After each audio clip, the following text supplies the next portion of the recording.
Welcome back, everyone, to the Huntress Trials for May. My name is Counterfeit, stepping in for Joker alongside Shoot. Today, we'll be continuing our tournament into the semi-finals and the grand finals themselves. Shoot, if any other folks missed yesterday's stream, what did they miss out on? Well, they missed out on some quality League of Legends and some really good entertainment, honestly. If you missed out on the last stream, sucks to be you. But don't worry, here to summarize for you. We had a fantastic series between Gucci Gang and Resolve Blue. And the games were pretty decisive for Resolve Blue. They are definitely showing that they came to play in this tournament. We had some fantastic snowballing on the top lane from Mental Boomerang. We had some really nice stuff from the True Hunter in the jungle on Rek'Sai. They've definitely come into this tournament with determination and just oodles of ability. And I'm excited to see them play again today. And that's what we're going to be showing you. Today, focusing on the present, we have Resolve Blue versus Movie Star Riders Blue. Yeah, and let's take a quick look at the other games as well before we get onto our on-stream game that happened to off-stream. So if we can have the bracket up on the screen, we'll see that Movie Star Riders Blue, you mentioned before, got a 2-0 victory over Violet Token to get to today's. And in the upper brackets, Galaxy Racer Esports EU eliminated the Jackalopes 2-0, who have an absolutely amazing team icon. And KNF Lusky got a big win over Absolve Female, going to 3 games, but eventually eliminating them to now face off against Galaxy Racer Esports EU today. Yeah, and honestly, the rest of the bracket, the only thing that sucks about it is that we weren't able to stream every single game, but obviously that would require just... It's something which is impossible by today's standards. But if you're watching this in the future, where we can watch in multiple dimensions at multiple different times and in multiple different places, you're welcome for this idea. So yeah, back to our first game of the day. So we're going to be bringing one best of 3 semi-finals and then a best of 3 grand finals. But as you mentioned, Resolve Blue versus Movie Star Riders Blue. Now, outside of both teams being blue, what's the reason we should be excited about watching this particular semi-final? Well, to be quite honest with you, Movie Star Riders Blue in the first Huntress trials, which took place only a month ago, got to grand finals against Galaxy Racers after beating Resolve Blue in the semifinals. So we find ourselves in the same situation as before, but Resolve Blue are looking much more dominant this time around after seeing how they performed in the quarters. So obviously, they both have done a lot of research on this. They've both obviously looked at the bracket and said, right, we need to play this as if we're going up against these guys again in the semifinals, and that's exactly what's happened. So I think a lot of mental acrobatics will be done here by both teams, trying to work each other out and kind of figure each other out. Because 1, they've fought each other before, and 2, that can really affect the drafting perspective of it as well. I think it's going to be a really good game because both teams are incredibly strong, and also there's a little bit of history to it, and everyone loves that, right? Yeah, I mean, in the last tournament, they were the only series to go to all 3 games. So definitely teams that came into today's tournament, I think, as the kind of the mid seeds, and in Movie Star Riders' case, the team that's most likely to come in at second overall behind Galaxy Racer based on previous performance, you have to imagine they spent an enormous amount of time preparing specifically for each other. Oh yeah, no, and that kind of personal matchup, this kind of thing that you see here, that's the kind of thing which we'll only get more of as more and more Huntress trials come through. This kind of game, this kind of drafting, not just around the game that you're playing, but also around the people you're playing against. That is the difference between your regular high-level League of Legends and competitive League of Legends. Well, before we get into our first game, so we've got a pro draft already done and dusted for our team. Yes, we do, yeah. So we'll be going into kind of the formal draft in a second, where we can talk a little bit more about the specific picks that got chosen. And there we have it for you guys. So we're going through this pretty quickly. So for anyone who did miss yesterday, you mentioned Mental Boomerang in the top lane, True Hunter in the jungle. Are there any particular picks we should be looking out for now? Well, definitely I think Rek'Sai is on the radar, right? Like it has to be, because True Hunter was absolutely dominant on it yesterday, yeah, yesterday. I went to say yesterday, and I went, oh, and then I was like, oh, last time. But then I remembered last time was yesterday. Time is a weird thing, and it doesn't make any sense. Another pick which I would say to be worried about is, yeah, probably looking at maybe something that Resolve Blue can play in the top lane. I'm thinking Gwen mainly. They did show a lot of prowess on it. Uh, Mental Boomerang, that is.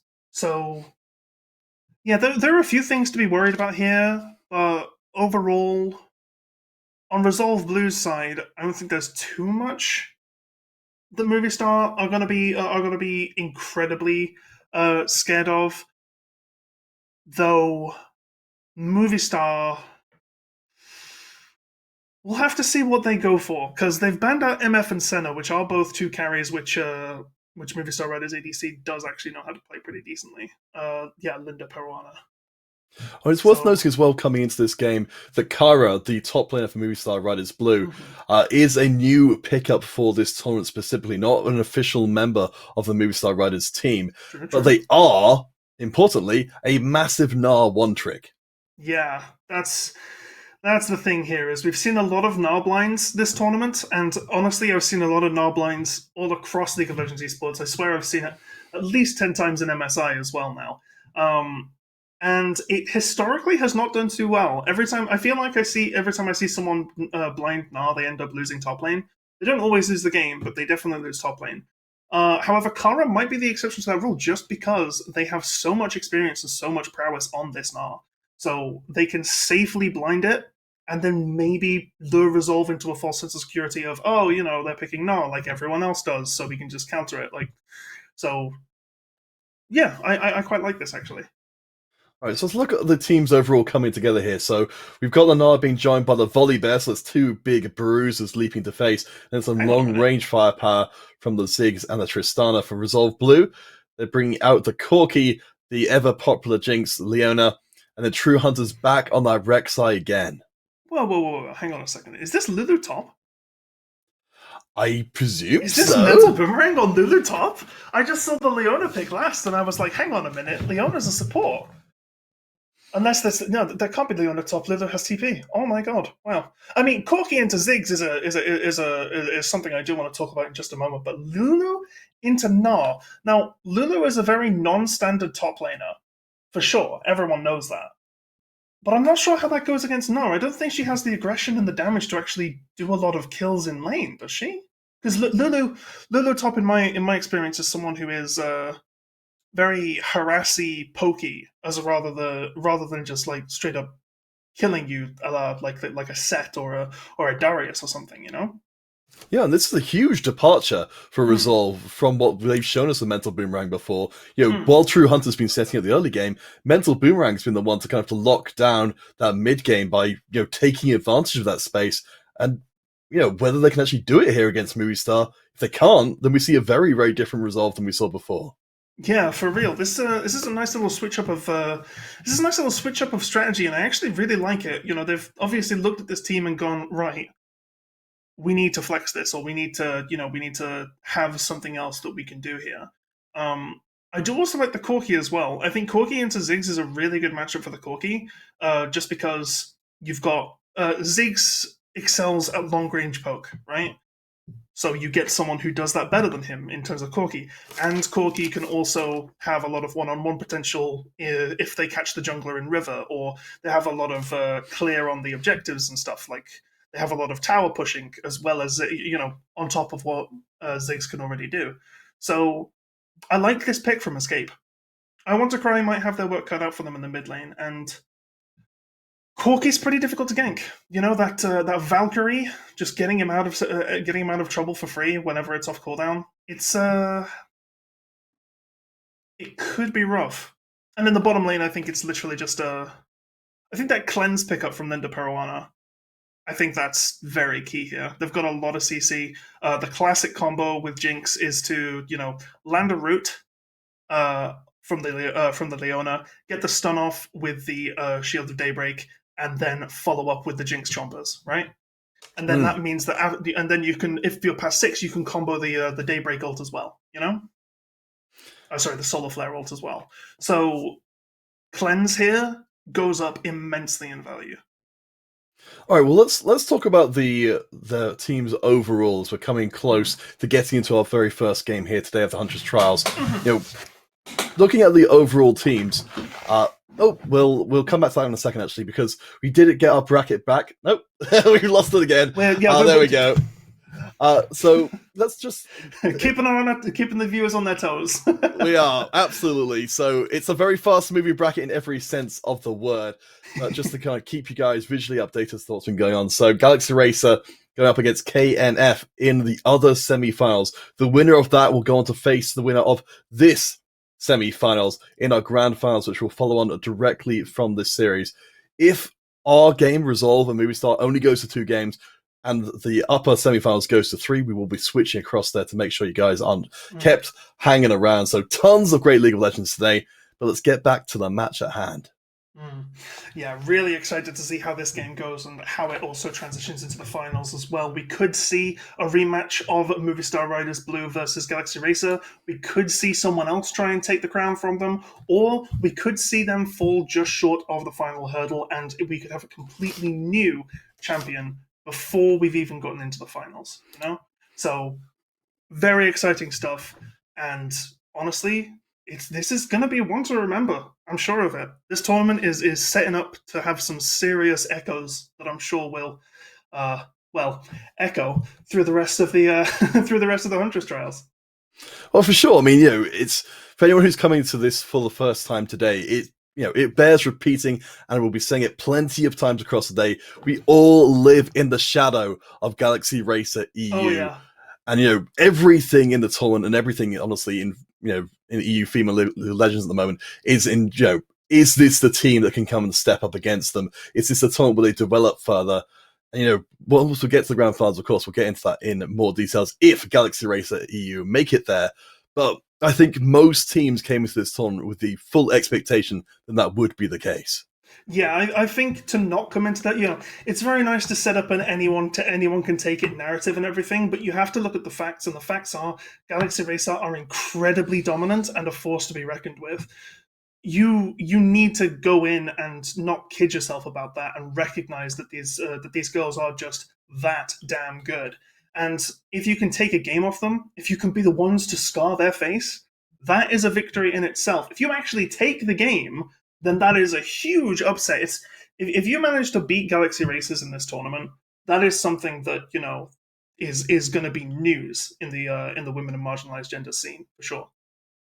Yeah, I mean, and as we said, this should be an absolutely fantastic series coming up. These are 2 very closely matched teams. As much as we're hoping teams will grow to meet Galaxy Racer, I think Movie Star Riders Blue and Resolve Blue, name of similarities aside, they've been able to bring out some of the best from each other. I mean, you mentioned, of course, for Resolve Blue, Mental Boomerang, True Hunter, they've both been fantastic so far. We haven't got to see Movie Star Riders Blue on the stream so far this competition. We've already mentioned that they've got the sub in the top lane, but they do still seem to be a very, very focused team on improving as much as possible. Yeah, we did get a little bit of a short text-based interview with the team, and almost every single person that was mentioned and that we actually got some info about, every single person had one key thing in common, and that is the desire to improve, the drive to get better, and just the resolve to actually be the best that they can as a team and in this game. So it'll be very interesting to see how they go. I think you're the one with you're the one who did the interview, right? Do you have any notes or anything about these players? Did they say anything personally or? Well, I guess the sort of main thing is Godfrillo's in support position. They're the kind of the team leader. So as much as we're talking about them as a team, they've got this very strong drive to improve. A lot of that's coming from Godfrillo's down in the bottom lane. So yeah, I think as we take ourselves onto the rift, our players are hungry. to get started here. So this is our first best of 3 today. Last time round, these two teams gave us everything and went all the way to game number 3. Movie Star Riders Blue, they placed second last time round. Resolve Blue have got a chance to make it to the finals. Yeah, and you know they're hungry for it as well. You know, look at Resolve Blue's comp here. They've got the classic True Hunter Rek'Sai. They've got a really nice bit of aggression in terms of Corki, Jinx, and Leona. They definitely want to make a stand in this first game and then carry that momentum forward through the rest of the series. Resolve Blue definitely have shown up to the dinner table, banging their cutlery and with hungry, growling tummies.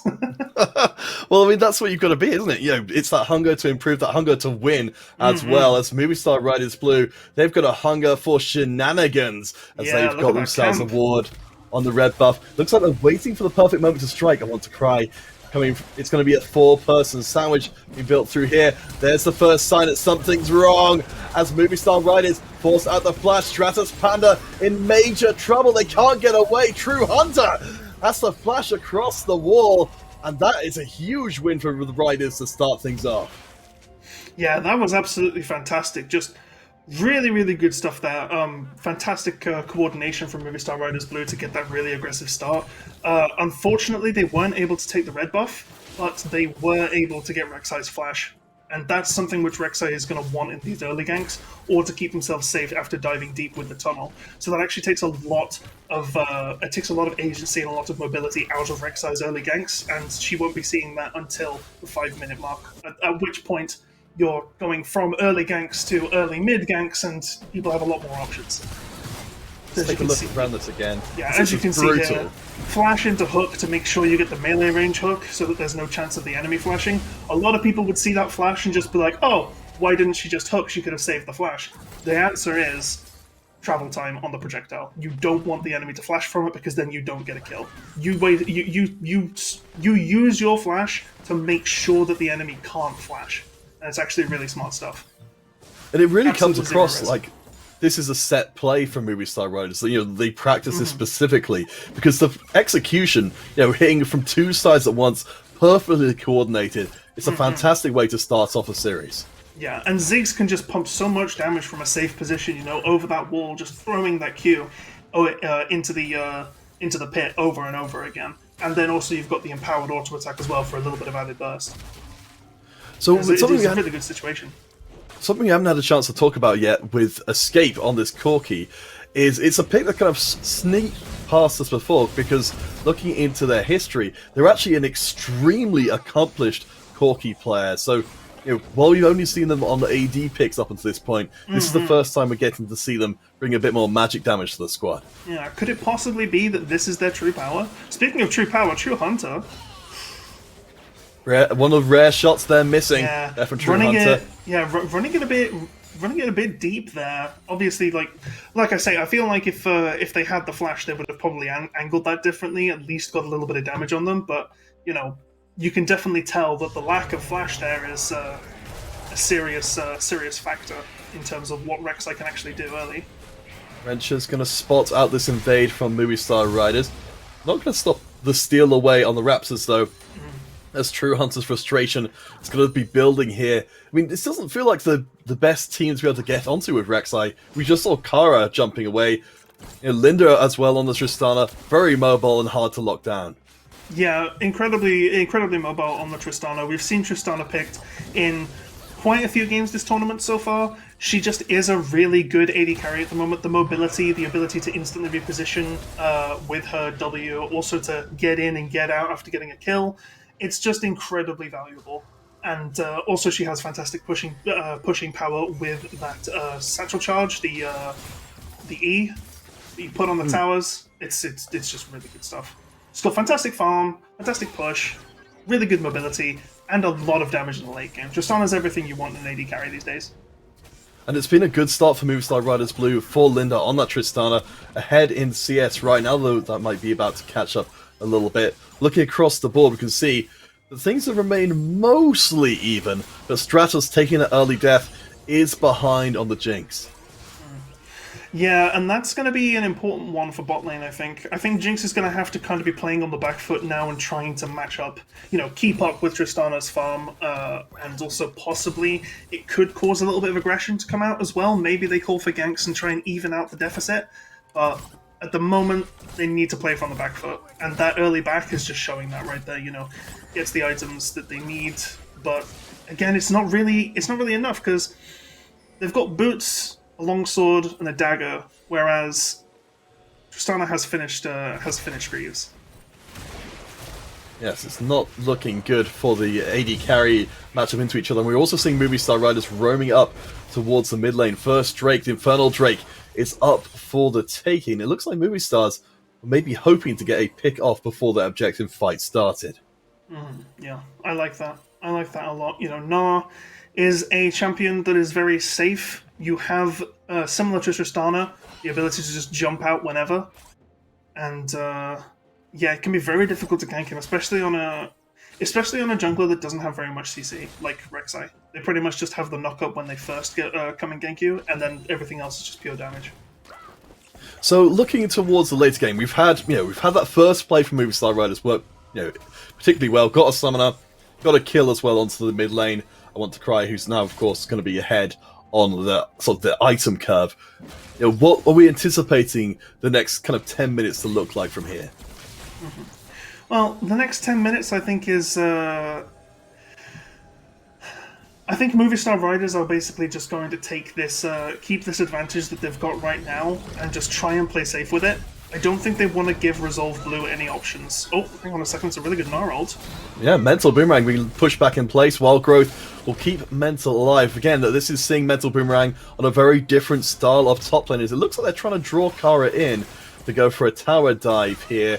But it's going to not work out well at all. Kara, the substitute for Movie Star Riders, picked up the solo kill on the bottom lane. True Hunter's looking to turn that gank around. Godfrillos can't leap away, and they will be eliminated. Stratos Panda will make up for that lost CS with locking down the kill. Rencha, though, is struggling to get away. TP into Resolve Blue, going to be matched by Movie Star Riders. This is turning into a brawl 7 minutes in. Kara joins the fight, but is going to be falling back. Linda gets taken out. Huge fight for Resolve Blue. There's a knock-up again, and almost another kill. True Hunter does get taken out by Kara, so it's going to ultimately be a relatively even trade, but at least gets Resolve on the map. Yeah, and I don't even think it's that over, because Gnar had just... Look at Gnar's staying power here. Yeah, the vision's not quite there. Where's the fight going to come from? Leaping in and getting the kill! Kara now 3-0. Movie Star Riders extend the fight and get paid off for it. Panda on the outside of the fight wasn't wanting to go any further, as Kara is low health, a tempting target. But next move is, of course, that Infernal Drake. Yeah, I really liked Resolve Blue's call to make that fight happen on bottom lane. If something is happening on top lane, you want to make space. You want to use the space and say, right, the jungler just showed top. We want to go bot instead and actually make things happen.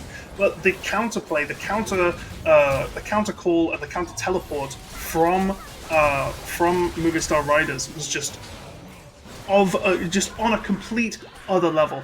Kara, if you couldn't tell they were a Gnar one trick before, you definitely can now. They have fantastic spacing, fantastic positioning, and fantastic knowledge of how Gnar works. Look at this. Even at this point here, they're thinking, right, I've nearly got Mega Gnar, I can bait them in. Looks like they have the health disadvantage. They immediately go Mega, they get the stun, they get the pounce, and then they just are able to pick up that kill. And then all of a sudden, you've not only killed the jungler, you've also killed the mid laner, and you've set your team up for Dragon perfectly. Yeah, I 100% agree there. Kara showed no fear whatsoever. Really good read on this Corki's damage so far. Of course, Escape building out the tier and the cull. It doesn't feel like it's a Corki who's necessarily going to be pumping out major damage at this point in the game. Yeah, definitely. It's and at this point in the game, it is one of these times where you are just kind of looking at these early objectives at 10 minutes, and yeah, they've pulled up three champions here to guarantee that this Rift Herald is theirs, and now they can use this to inflate the gold. There is a Jinx ulti coming in though. Nope, not uncapped on jungle camps anymore. Yes, got changed in the most recent patch. Not going to work this time.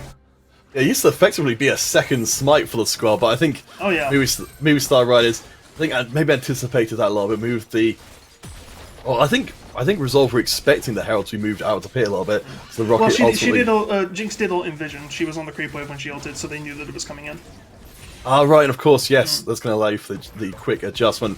So looking back over the game overall, at 10 minutes in, we've got a 1,000 or close enough advantage for Movie Star Riders. Of course, Kara, picking up 3 kills so far, has been the major star as the player we knew the least about coming into this one. Yeah, and that is an important one right here. It's only a 700. Well, not even that, because there's a lot of gold being picked up very quickly on the side of Resolve Blue. But the small lead that they have here, almost entirely thanks to Gnar. 3 kills. You know, they've got. They're also winning on CS. Even though they don't have the most in the game, that amount of gold is going to be on them. So it's actually a lot more even than it seems because Nara's so far ahead. Like, if you remove the top lane out of the equation, it is actually a little bit closer favored to Resolve Blue here instead. So basically, Nara needs to use this advantage and make something happen with it. But on bot lane, there's the combo crowd control you mentioned right back in Champ Select as True Hunter locks down the kill. Linda is forced to leap away, and Resolve Blue see their opportunity and they don't hesitate for a moment. Oh, not in the slightest. And with an aggressive comp like this, with an aggressive bot lane that just has such a snap go-in decision button as Zenith Blade from Leona, you need to be able to just, stop on a dime, turn around, unload all your damage, and get a kill whenever you can. And Rek'Sai was just there to follow that up perfectly. Getting a kill like that, even if it is only on the Nautilus, is still a kill and is still extra gold that you can use to propel yourself forward. Yeah, that's big news for Stratus Panda on the Jinx. We've seen what they can do once they get enough gold under their belt. And of course, Jinx, a fantastic character for snowballing the game when the opportunity arises. The Herald hasn't been dropped as of yet, though, on Movie Star Riders, who've been dominating the early objective game.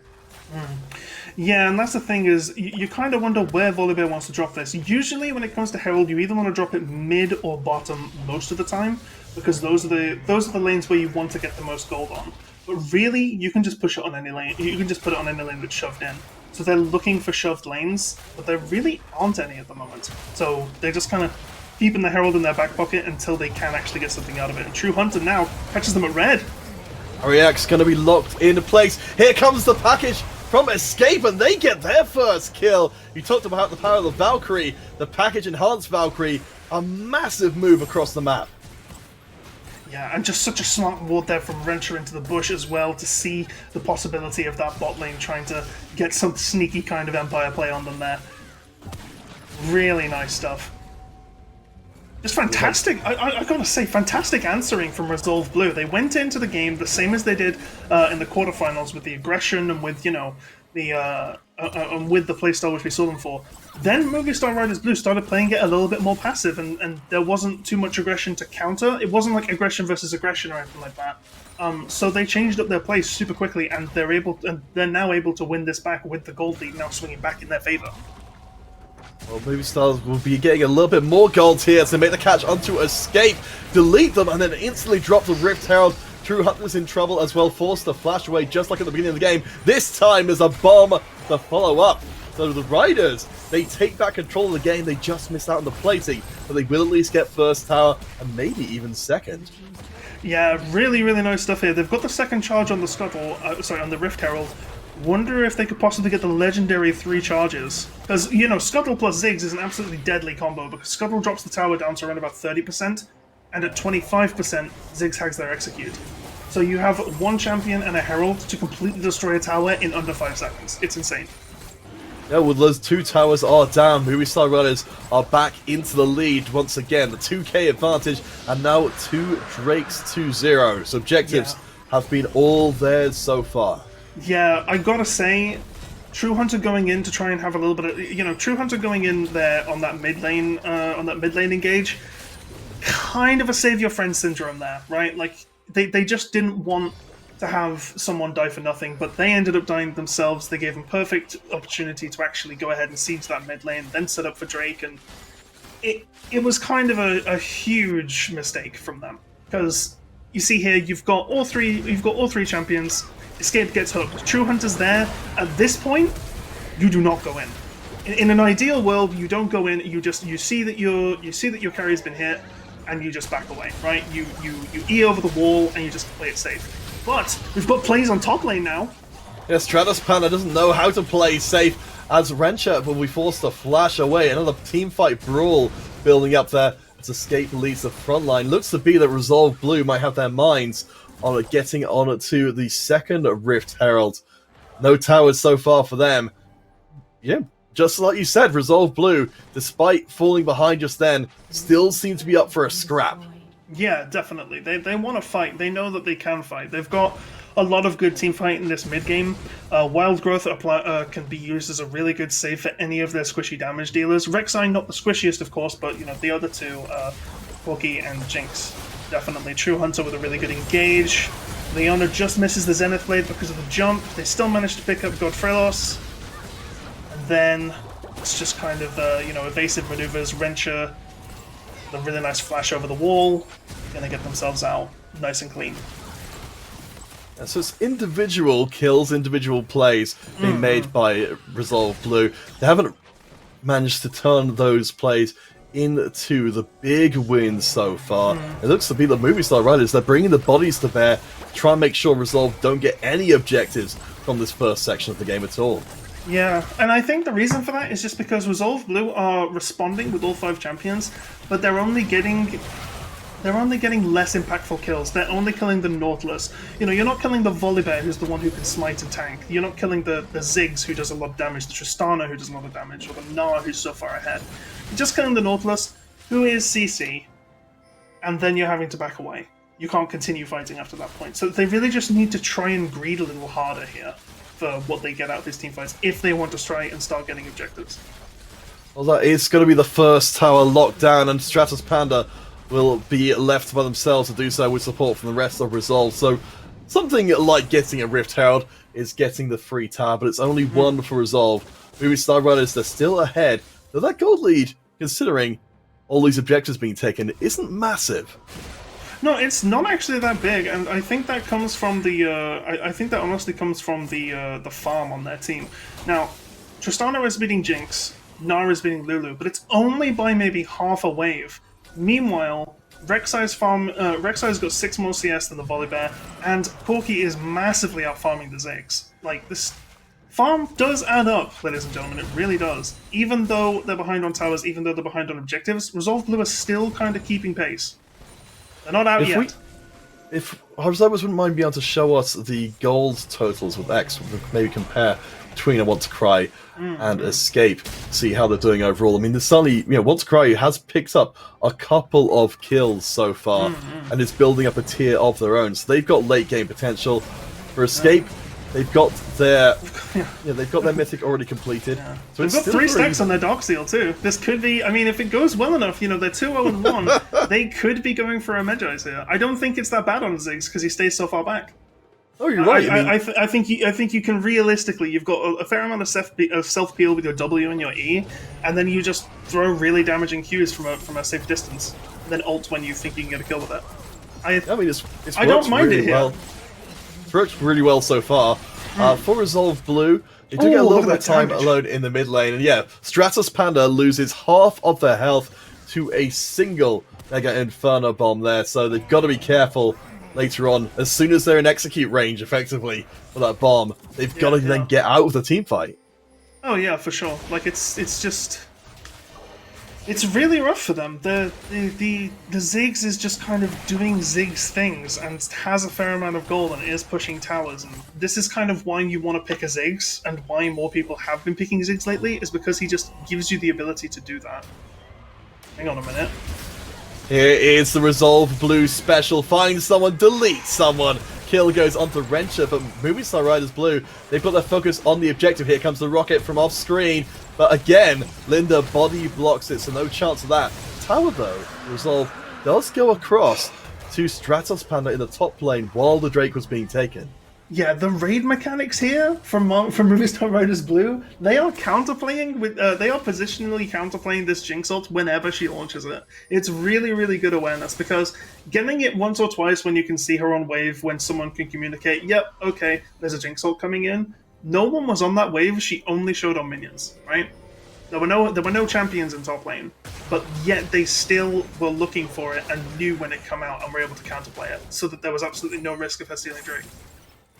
So after all is said and done, though, with 6 kills apiece, with the gold barely separated between Resolve and the Movie Star Riders, we're headed into a very, very even mid-game. The only real difference here being that one of these teams got 3 Drakes, and one of them has 0. Yeah, but that's the thing. Something you'll notice is Resolve Blue is 1k ahead, and I think that does actually come down to that kill which Resolve Blue got in Movie Star Riders' jungle on the Gnar, because that was actually Gnar's first death. That was a huge shutdown considering how far ahead they are, and that gold swing could really be the difference. Rift Tower coming out on top. It's a crowd control, CC. Linda gets deleted instantly. Escape, and the rest of the squad come through with massive damage. Double kill for Escape, and they get out clean. Yeah, that's fantastic. A 2 for 0 trade. It's 2 for the price of 1, right? Gotta say the tower dive was fantastic as well. Venture using that W for the damage reduction, and also the wild growth from Lulu keeping them alive. Really nice stuff. Boomerang may have gone a little bit too far here. Here comes the counter from the Riders, but the polymorph onto Kara means she can't fight back for the time being. Gets deleted. Stratus Panda is going to get excited and chase down, but no, they go no further. Want to Cry grabs the kill in return. Resolve Blue playing with fire. Well, that's the thing. A lot of people will be wondering why they didn't chase further from that. The Ziggs bombs were on the ground, and this is level 13 Ziggs, meaning that they have max points in those bombs. If she wanted to walk further, she would have had to take a fair amount more damage and could be easily picked up by a Q. But if we look at this game, at this kill right here, Nautilus has a fantastic ultimate, but it's just not enough. They managed to get the double kill. But here's the thing. They got out, and they should have stayed out. They should have backed off, set out something else, maybe dealt with the Rift Tower on top. But no, this gives Kara the opportunity to go in, following the Ziggs ultimate, Volibear jumping in as well. They were able to pick up Rencha, and now the fight is is more even, right? Stratos Panda could have done more, but Ziggs' fantastic positioning on those mines to make it so that just wasn't a possibility for her. And they did take 2 towers with that Rift Herald while the fights were happening, if you look. Oh yeah, well we got 5 towers to 2 for Movie Star Riders right now. The goal though is still in Resolve's favour despite that last fight. Going very poorly for them.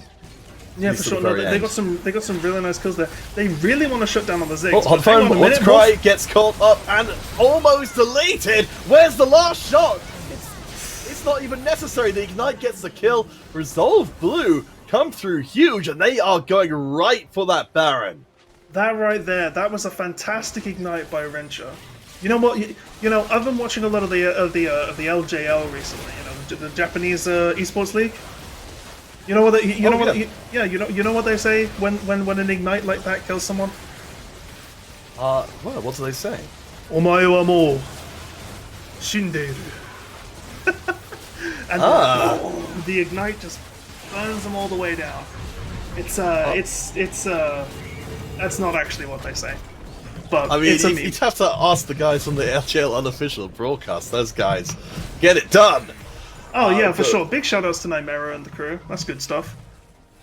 But yeah, it was that was really good stuff there. That's a huge kill, by the way, on Ziggs right there. First death of the game. They were super far ahead, and also they just lost 3 stacks on their Dark Seal. So maybe Magi's is a little bit off the table now. I mean, yes, you're right. It was the possibility of staying that way. You know, staying safe the whole game through has suddenly been taken away. Resolve Blue now looking so much more confident than they were before. Now they've scaled up a little bit. Shield Bow ready. Escape with the Muramana leveled up as well. We've got a Resolve team who look like they're just destroying these team fights when they're just a standard 5v5. Yeah, it's they've got a really nice teamfighting comp at this stage in the game, and their main teamfight players such as Rek'Sai and Lulu and Jinx are so much higher level. Really nice Zenith Blade though. Package brings Escape into the backline. They get an instant deletion. Arenas gets a double kill goes through as well. Movie Star Riders are being ripped to pieces. This is the teamfight Resolve Blue have been waiting for all game long. And it's Escape styling for the quadra kill. Resolve Blue, they have just taken the ace. They've got the Baron buff, and I don't know if they can even maybe take the whole base with it. Very rarely am I lost for words at a team's performance, but I have to say, my jaw hit the floor during that team fight. I'm so glad that you were on play-by-play, because my goodness, right? Like, just fantastic positioning, fantastic damage being put out by every single member of Resolve Blue, but being picked up mainly by the Corki, who is exactly who you want all those kills on. You get the gold on them, you get the items on them, and you are able to move forward with that advantage way further than you would on anyone else on your team. That was overall just an absolutely fantastically played fight. Really good engage there from Leona, and also from Rek'Sai just going in as soon as they recognized it was a favorable engage. Let's take a look at that one more time here. Leona with the Zenith Blade makes it all happen, and the Corki package goes straight in and annihilates the enemy. AD carry, True Hunter, right in the middle of the fight. Wild Growth puts up, keeps them alive, and also allows them to just go absolutely nuts. And while that's all happening, Escape weaving their way around the rest of the fight, right? They were not the focus at any point. The only time that the majority of the health damage they took there was when they were 1v1ing Ziggs in the blue side jungle, right? Sorry, in the red side blue buff. You know what I meant. So and that kind of thing, staying on the outskirts of the fight, that's really important on a character like Corki. True Hunter, wrong neighborhood. Charging in once again, there's the AoE team fight, potential Resolve Blue. We do have the Volibear coming back in to try and turn the fight around, but Stratos Panda gets the kill, a follow-up from Escape across the wall, looking to lock down yet another one. Rencha finishes off the job as Linda, struggling to get away, flashes, I want to cry, being chased down by Mental, Boomerang locking them in place. The damage is too good from the Ziggs. Escape doesn't want to follow up any further, but the tower is taken. Resolve Blue draw even, 5 towers apiece, but look at those gold numbers. Resolve are flying high.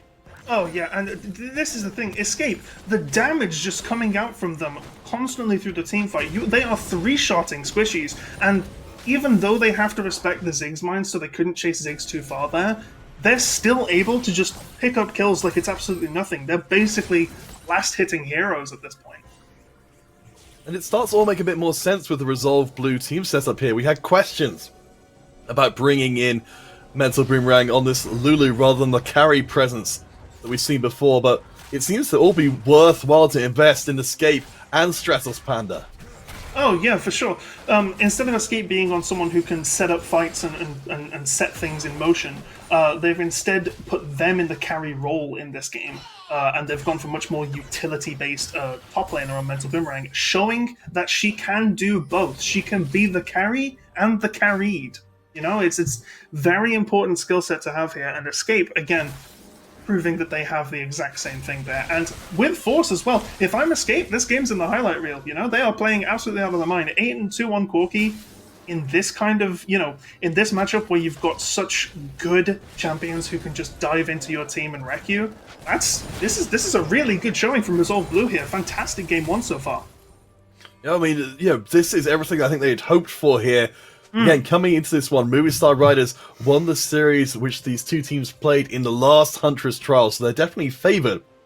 But right now, Resolve Blue seem to be exactly where they want to be.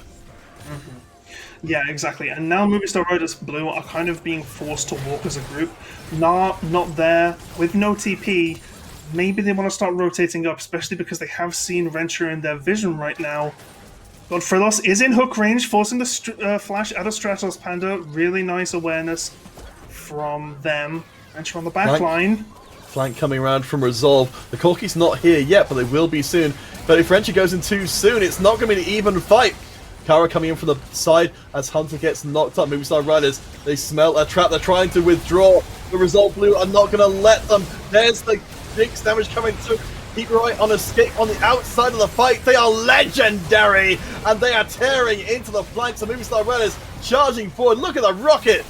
As True Hunter goes down, at least there is something back for the Movistar Riders, but it's another fight, and another fight that Resolve Blue come out looking incredibly clean. Yeah, see, this is an important one right here, and I will go over it in more detail with the replay, but I love Escape's positional awareness right there.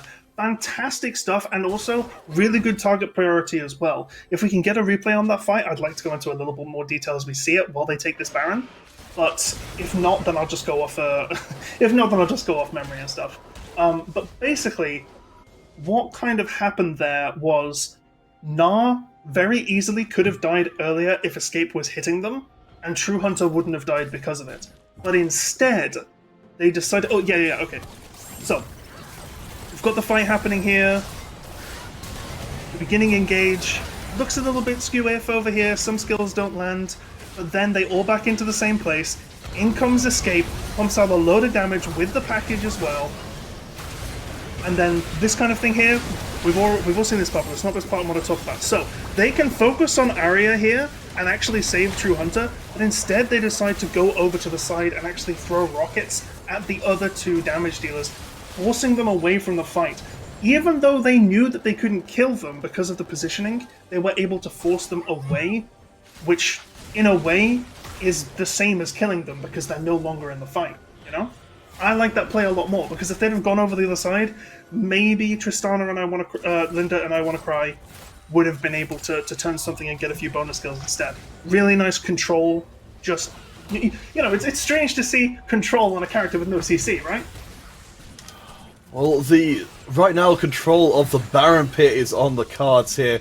Notable that while we were watching that replay, Movie Star Riders Blue, they've got themselves the Mountain Soul, so you'll see that everyone's got a shield on their team. They're that much tanky, and it looks like Movie Star Riders, they're itching to go for round 2 of this fight as Resolve coming from the back. There's the ultimate to try and lock the fight down, but Escape gets pulled out the back of the fight. They're going to get deleted, I think. Flash onto, there's the shutdown. There's so much Resolve's money gone. But I Want to Cry will have to pay the price, because that's not the only carry on Resolve Blue. Oh yeah, and this is the exact time where Stratos Panda wants to start coming alive as well. The money has shifted off of Corki a little bit, and has absolutely started piling on Stratos Panda. 10-1 with 280 farms, setting up for this next Baron as well. Just really good stuff. Even though Movie Star Riders Blue did manage to get the Mountain Soul, they were still able to absolutely shred them in the fight. That is demoralizing. Oh, Baron goes down. Resolve Blue, their gold lead is truly enormous at this point. So Escape and Stratos Panda laden with gold, and for Movie Star Riders, you see they're struggling. They're not even getting their items completed right now. They are falling so far behind in these repeated team fights. Yeah, and this is the thing is, I gotta say, loving Wrench's play on Leona right now. Like, really. The Zenith Blades that were got in that fight were absolutely pinpoint. They managed to Zenith Blade to the Tristana mid-jump so that she dashed to where she was after the jump so they could follow up with a stun and actually clean her up there. On top of the Solar Flare ultimate, just managing to hit 3 heroes, stun 2 of them, just fantastic stuff. Really, really good stuff from Resolve Blue. The macro, the team play, and the mechanics, just phenomenal. I mean, if you want some numbers to back that up, Wrencher has been part of 23 out of 25 kills that Resolve Blue have put together so far in this game, as the Riders just try and defend their base. So we have got Stratos Panda up in the top lane. No TP or anything like that, only the rocket to try and influence the rest of the game. Looks like Tier 2 tower is on the mind of Resolve Blue, as the Riders just try and stem the bleeding as much as they can. Yeah, she's got a fair bit of movement speed though, and the rest of Resolve Blue are coming up. They will get this turret uncontested, possibly try and get something on the top lane in him as well. Wave clear, looks like it's good enough for the Riders to keep the Wolves of Resolve Blue from the door for now. No inhibitors down. Looks like the Riders can hold on. For now, but this looks like an explosive situation that is set to go off at any moment. Riders, they're coming to give ground here. The wave clear isn't quite good enough. The volley bear goes in, gets locked in place, drops the ult, but still gets deleted. Now Kara, regretting going back in for that fight, becomes just another victim of Escape. And after it's all said and done, the lonely tower in the top lane is all that's left. Wrencher does get poked out. The bomb is good, but Stratos Panda locks down the tower. The inhibitor's there for the taking. Yeah, the aim on the bomb was good, but the shield just absolutely, just completely tanked it. That was absolutely ridiculous. Leona with that, with the Zeeks on top of the, is it Sunfire Aegis? No, Locket of the Iron Solari, that's it. Yeah. Just really, really good stuff there. Just, they're looking pretty unstoppable right now. I guess one could say there really is no escape from Resolve Blue. I feel like I've missed a trick there, so I'll have to leave that in your hands as the second inhibitor. What do you mean? I honestly don't know. You mean the pun I was trying to make? Maybe the meaning escaped you. That's what I was trying to infer. Yes. Yeah. Okay, that's fair. Well, let's move on. One of their players is called Escape Counterfeit. Oh yeah, okay, sure. You know, the one we've been hyping up, the one who's been doing all the damage. Yes. I think I've heard something about it. Let's talk about the replay instead, though. Yeah. So, like I say here, really good stuff from Resolve Blue. Fantastic engage from the Leona. Really good stuff on the Lulu as well to get that knock up and the extra health to make sure Leona actually survives these fights and gets more rotations of her spells off. Which, you know, the more rotations, the more CC you put out, the better the fight goes. Right? That's pretty much an easy formula for anyone to follow. And we've got building up for our next fight, of which Movie Star Riders may be regretting that they've taken so many of them so far. The Elder Dragon coming to the Rift. Their execute ability certainly would do a fantastic job for the Riders of evening up some of this gold disadvantage, but I can't see a world in which they ever get anywhere near it. Yeah, for real. It's just really rough here, because they're playing in the right area of the map. You know, they moved to mid, they moved to top, and they got the inhibs there, so that they know that they're gonna have to keep champions there to base defense, which is what they're doing with 6, which sets up for a great team fight. Resolve Blue charging in again. It's going to be the massive AoE cutting through Movie Star Riders.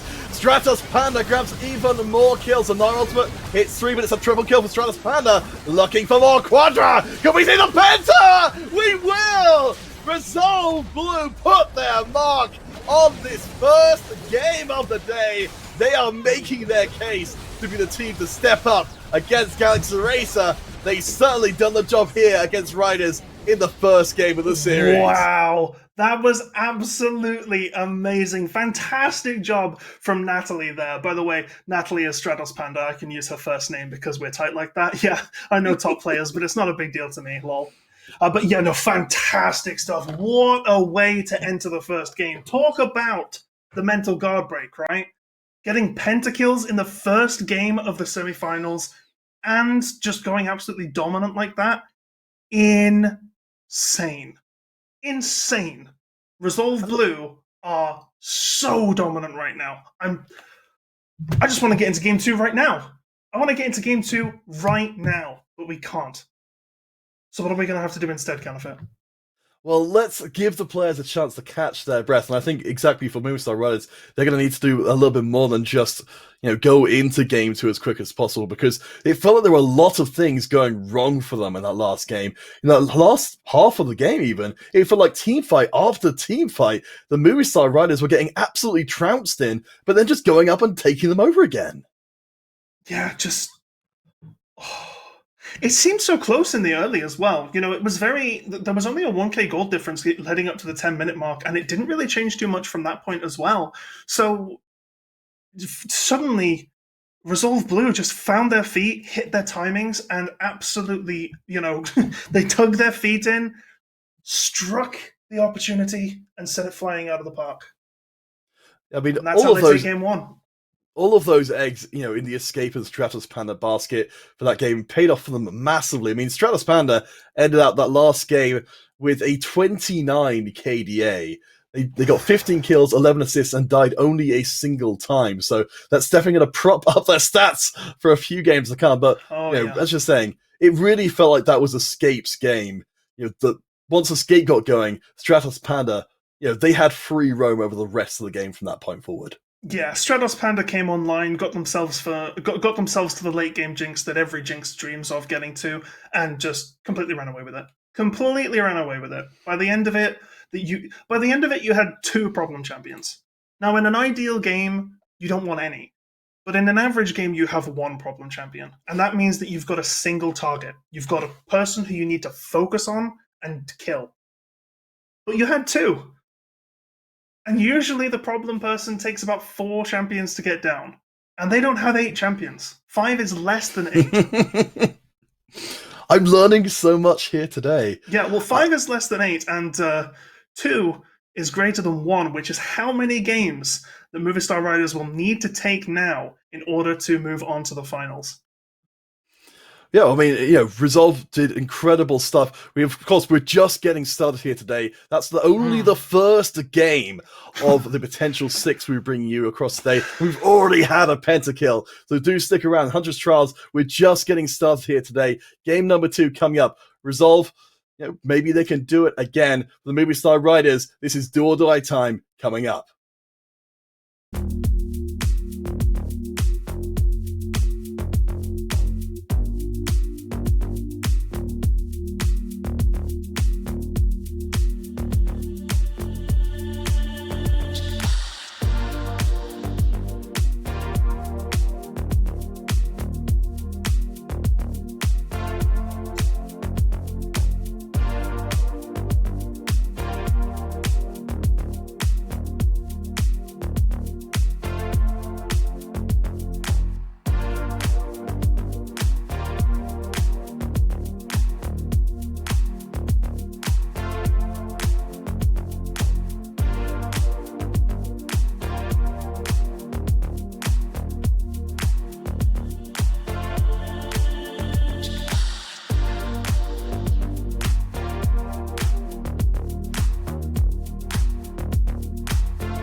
Welcome back, everyone, to the Huntress Trials. My name is Catapit, joined by Shooped again. And Shooped, we started things off pretty hot for our first game of the day. Resolve and Movie Star Riders, giving us absolutely everything that they have here in the semi-finals. Yeah, what an absolutely nutty game one. It was completely insane. Resolve Blue played out of their minds. Movie Star Riders, to be fair, also played very, very well in the first half as well. But they just weren't able to match the tempo coming from Movie Star Riders. It was just completely chalk and cheese by the end of the game. So do bear in mind, guys, though we've had a pentakill already, we've only got the first of our games done today. So we're still in the midst of Yeah. this series. Movie Star Riders, they came in as the favorites, but by the end of that, Resolve Blue, they looked incredibly dominant. Oh yeah, it was really weird because it did seem so even, just so even in the first half of that game. But by the end of it, it's like if you'd have showed me that end game screen, I would immediately be like, "Oh, that game was a stomp from minute one." Right? Like you look at the kill scores, you look at the objectives and everything. Well, maybe not with the objectives because they did have Mountain Soul, but like, my goodness, the scaling in the mid game and the late game from Resolve Blue was just otherworldly. The comp was fantastic with that. I wonder if we'll see that Corki again in the future on Resolve Blue. I think if you are a fan of Movie Star Riders, you're hoping not, because as you said, while we had Kara showing what their capability was on, being a Gnar one trick, Escape, showed why they are a Corki main. You're Yeah. praising it all the way through the team fights. Escape's ability to position in the team fights impeccable. They were never in any danger at all. Yeah, they were always in a fantastic spot. They were always making use of the peel that was provided for them by the rest of the team, and that as a carry is a skill that is completely essential. So if we're on the Movie Star Riders side of things, what pieces of good news were there from that first game? Well, I think the good news there is that you can take away the fact that the early and mid game is something you can capitalize on. I think you can also take away the fact that the Gnar is a good pick in the lane. I think that the laning stage of the Gnar and also the team fight of the Gnar was really, really strong in the early game. The teleport gank they did on bottom lane was fantastic.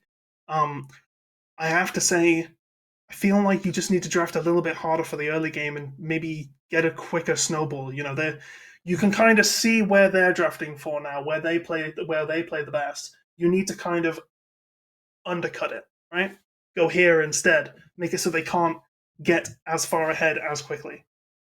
Yeah, I mean, in a game where we saw Kara, the substitute top laner for Movie Star Riders, getting a triple kill early on the Gnar, it's amazing to think that that was ultimately their only kills they got on that whole game. Yeah, it's absolutely ridiculous because you think, you see someone get a triple kill, you think, okay, they're a problem, right? But then they just didn't get any more kills after that. It's like, hang on, what? Just goes to show you how well Resolve Blue did at responding to that problem. Recognizing that Gnar was an issue and then just preventing them from actually getting anything further. That's a skill set. That's a skill in itself. I suppose, the only bright spark for the Movie Star side was I Want to Cry on the Ziggs. Yes. They did at least end out with a positive record by the end of the game, and we saw that given the opportunity, they could blow up half of a AD carry pretty much at will. Hmm. Yeah, precisely. The Ziggs was very the Ziggs was a very good pick and was very good at just kind of preventing a lot of advancement. But the thing is that they played around it really nicely. They never once chased into the into the Ziggs bombs. They never once got greedy and allowed Ziggs to take advantage of that greed because they knew that that's what they wanted. They knew that that's what Ziggs was playing for. They knew that they picked Ziggs for two reasons: one, for objective control, and two, so that they could penalize any mistakes that were made because of greed. Yeah, I mean, and certainly they managed to do that in the early going, as you said. It all looks good for Movie Star Riders for a long time. They had the Mm. objective control, they had the Drake control, they were getting towers like crazy. I mean, for you, Shoop, what do you think? What was the difference maker? What really changed? The big factor that turned this game around. I would have to say it would be the Corky timings. I think Corky was a big, big factor in that. I think Escape's play and Escape's positioning allowed them to capitalize on the basically on hitting the timings in the fights. Even though the fights were 50-50, if you've just hit a power spike on Corki, they were using that package fantastically in order to pick up a few kills. And the thing is the moment the first the when you get in a 5v5 team fight, the first team to get a kill is statistically more likely to win it because they spend more time of the fight in an advantageous state, right? He who strikes first wins. That's like kind of Sun Tzu, Art of War. I'm pretty sure. I'll But take your word really, for it. yeah, it's one of those things where I think Koki came online. Koki had the upper hand and was able to just dominate with the positioning skills. So, for anyone who's just tuning in, so Resolve, dominated that very first game of the best of three by relying entirely on Escape and Stratos Panda. Looking at the overall bracket, of course, we have got Galaxy Racer and KNF taking part in their own semi-finals. Whoever wins there will go on to the grand finals to face the winner of our series here. And if we only go to 2 games, which it seems possible after what we saw from Resolve Blue, and the other semi-finals goes to 3, we'll pop across to there. Otherwise, we'll go straight to the grand finals themselves. Of course, all 4 of these teams sharing in the £1,000 prize pool today. You want to get to the finals, you want to get that first place. Oh yeah, always. You don't enter a tournament and not try and get first place, right? There's no point entering otherwise. Well, £500 if you manage it. Of course, coming into this one, we fully expect to see Galaxy Racer fighting for that spot, but we don't know for certain. KNF certainly is a team that's flown below the radar. They've already taken Absolved out on their way to the semi-finals, so maybe, just maybe, this could be a day of surprises. Yeah, no, it definitely could be. Like, the thing is about this is that we talked a little bit yesterday, for those of you who weren't here, about momentum, right? Resolve Blue came off their games yesterday. They were pretty much stomps against Gucci Gang, and they've come forward with that momentum and had such a dominant game one. We know that they know how to use momentum. We know that they know how to use their positive mental attitude in a way which amplifies this momentum.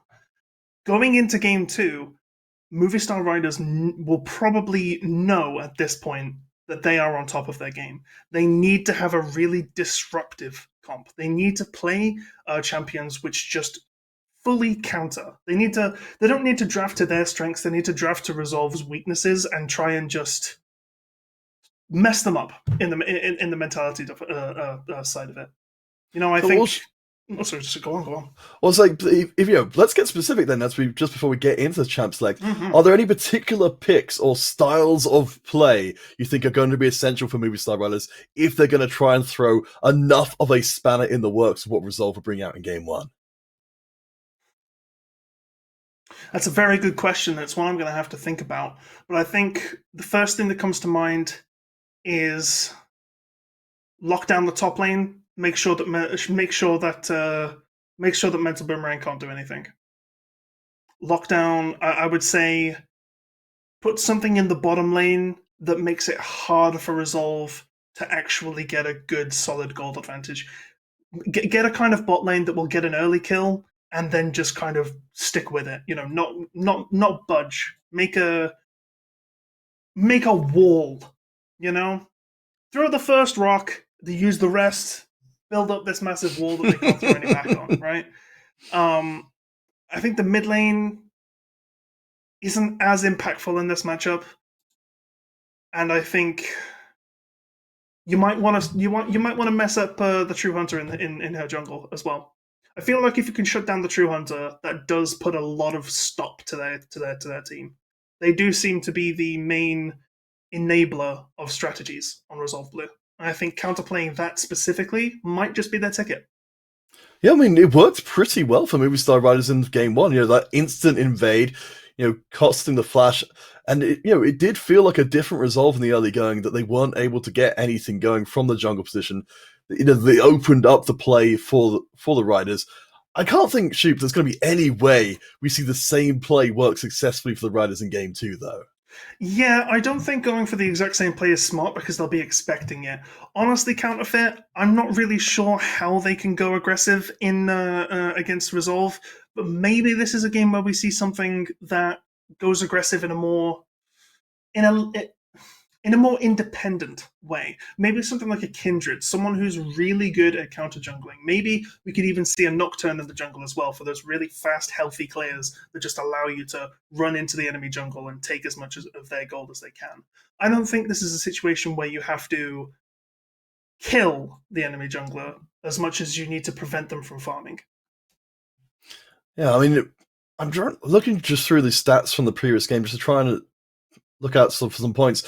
One of the things that did stand out for me, and actually we'll come back to that in a minute, because it looks like our champ select is ready for us. So Movie Star Riders blue on the blue side, Resolve over on the red. This is do or die time for the Riders, and they need to have a different approach for game two. Yeah, definitely, and we'll see how they pick here. So in the top lane, yeah, we've got Kara here on Ornn. And Gnar picked against it. So Gnar Ornn is a really weird matchup here, I think. I think the Gnar has it pre-6 and then post-6. It's much more Ornn favored. All right, so we are going quickly through the champ selects again. This has been done by ProDraft before, so our players will be very swift through here.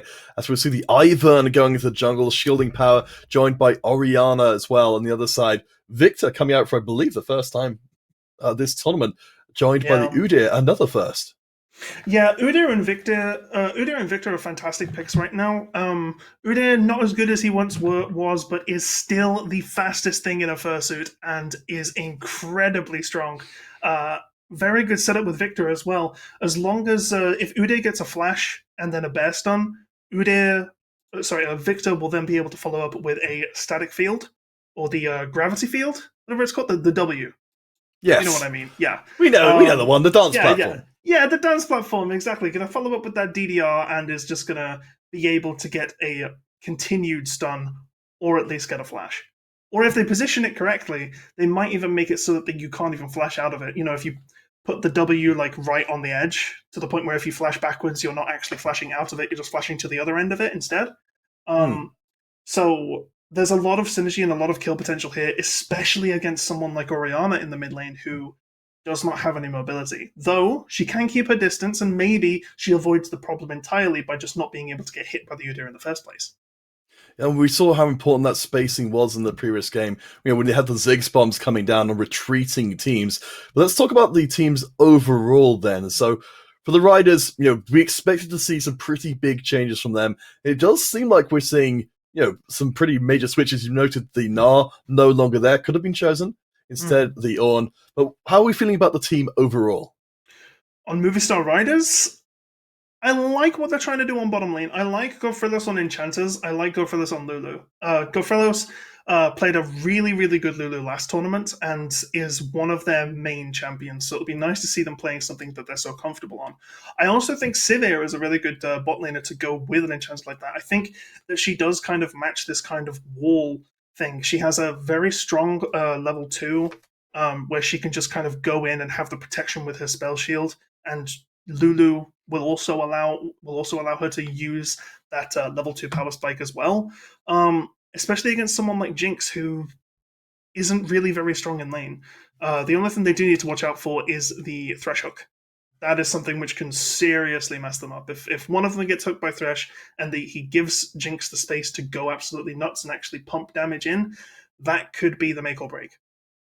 Yeah, and of course, you've also got the the Dark Passage, the escape vector for that otherwise low mobility Jinx as well. So it feels like a very smart setup here from Resolve Blue. Speaking of Resolve, so we've got the change of pace from them. We've got the proactive top laner. We've got the Udyr stepping into the shoes perhaps of the Hecarim as high priority. How are we feeling about them as a team overall? Overall on Resolve, I'm liking it. I like their combos a lot. I think Gnar is a good pick. I think it's solid. I trust Mental Boomerang on it, definitely. Udyr and Victor, we've already spoken about. I think it's a fantastic combo of really good stuff. And Jinx Thresh is kind of a classic one. You've got, like you said, Dark Passage makes up for Jinx's lack of mobility. The only thing is in that sense, you need to have Thresh playing on the back foot, and you need to have him out of the fight in order for you to get that mobility out. It also is a really good combo with Udyr as well, if Udyr wants to make bot lane ganks happen. The classic Dark Passage in on the Thresh, flash forward, and then get a stun. And then you've got a dead. You maybe have a dead Lulu. Best case you have a dead Severe. So if we're looking at this game, obviously as supporters always of the underdog teams, then we expected that to really be resolved blue. For movie star riders who have to win this game, what's their win condition here? What needs to happen sort of early, mid, late to bring us to game 3? I think their win condition is quite simply just on. The ornaments, the upgraded on items are seriously powerful, and they allow your team to scale in a way in which no other character allows you to. Severe also scales really nicely into the late game. She's got good nuke burst damage in the early with her boomerang blade, and then she has ricochet in order to seriously clear creep waves and pump out a lot of damage in the team fights later on into the game. They also have really good team fight wombo with Ornn and Orianna as well. And Ivan is there just to, just to be annoying, counter jungle True Hunter, throw Daisy around, put shields on Sivir, get her through some tough times. He's a good boy. I like Ivan. I mean, we don't see a huge amount of Ivan, but I mean, Escape got to run their main, which was the Corki in the previous game. Arax is actually an Ivan main, as much as those things exist. Good on her. Good on her. We should see more Ivan. It's an absolute travesty that we don't see more Ivan, and it's good that it's being put more in the Huntress trials. I like it. Good stuff. Shoot, I mean, I'm certainly not super familiar with all the particular strengths and weaknesses of Ivan. Perhaps it sounds like from the way you're talking that you might be. What kind of things should we be expecting from this Ivan pick? Well, let me put this incredibly simply to you, Counterfeit. And I respect you and I respect the viewers at home, so I'll make this easy to understand. Where is the jungle? Well, first off, it's not even a jungle. It's a forest. There's no vines. There's no canopy. There's nothing in the jungle that makes it actually a jungle. It's a forest. And what is Ivan? A tree. Not a big, chunky, dead, rotting tree like that Shadow Isles guy, Maokai. He is a tree who is alive and well and has a spring in his step. He treads lightly, Counterfeit, as to not disturb the daffodils. So I think that's all that really needs to be said. And he has fantastic invade and, really good objective pressure, and Daisy is an absolute monster at 6, but that's stuff secondary.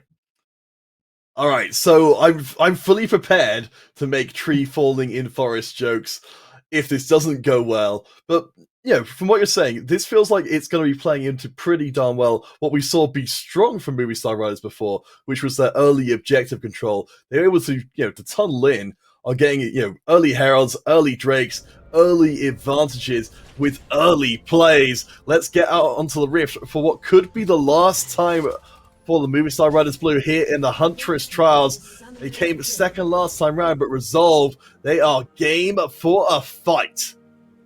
Yeah, they're looking to start. Resolve Blue are actually mirroring the initial strat here. They're putting 3 heroes in this bush, possibly looking to get an invade on red. I actually quite like this. Oh, actually, I've just looked here. Sivir has TP. Yes, I was going to ask you about that. So we've got a 3 TP team against a 2 TP team. What's that telling us about what Movie Star Riders are trying to go for here? Well, immediately you can see that this is going to be a more farm-heavy Severe. This is one which is going to, very quickly move around the map and possibly go to empty lanes and push her gold advantage faster.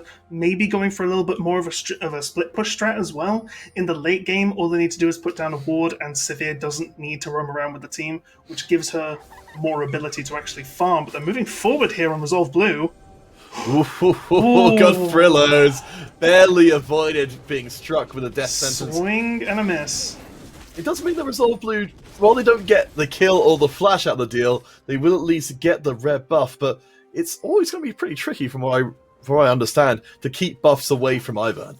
Oh yeah, for sure. It's one of those situations where they might take this buff, but Ivan he's a good boy, and he can just go over to your red, channel on it, and smite it, and just take it, and then he can walk all the way back over to his blue, and just pick that up as well when the timer ticks down.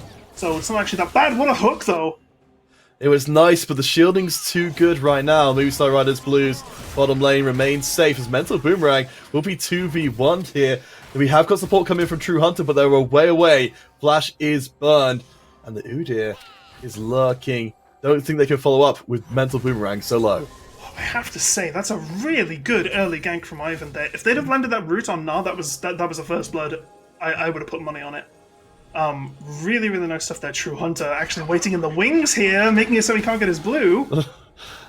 Yeah, we can see there that the root. experience with the Ivern is paying off big here.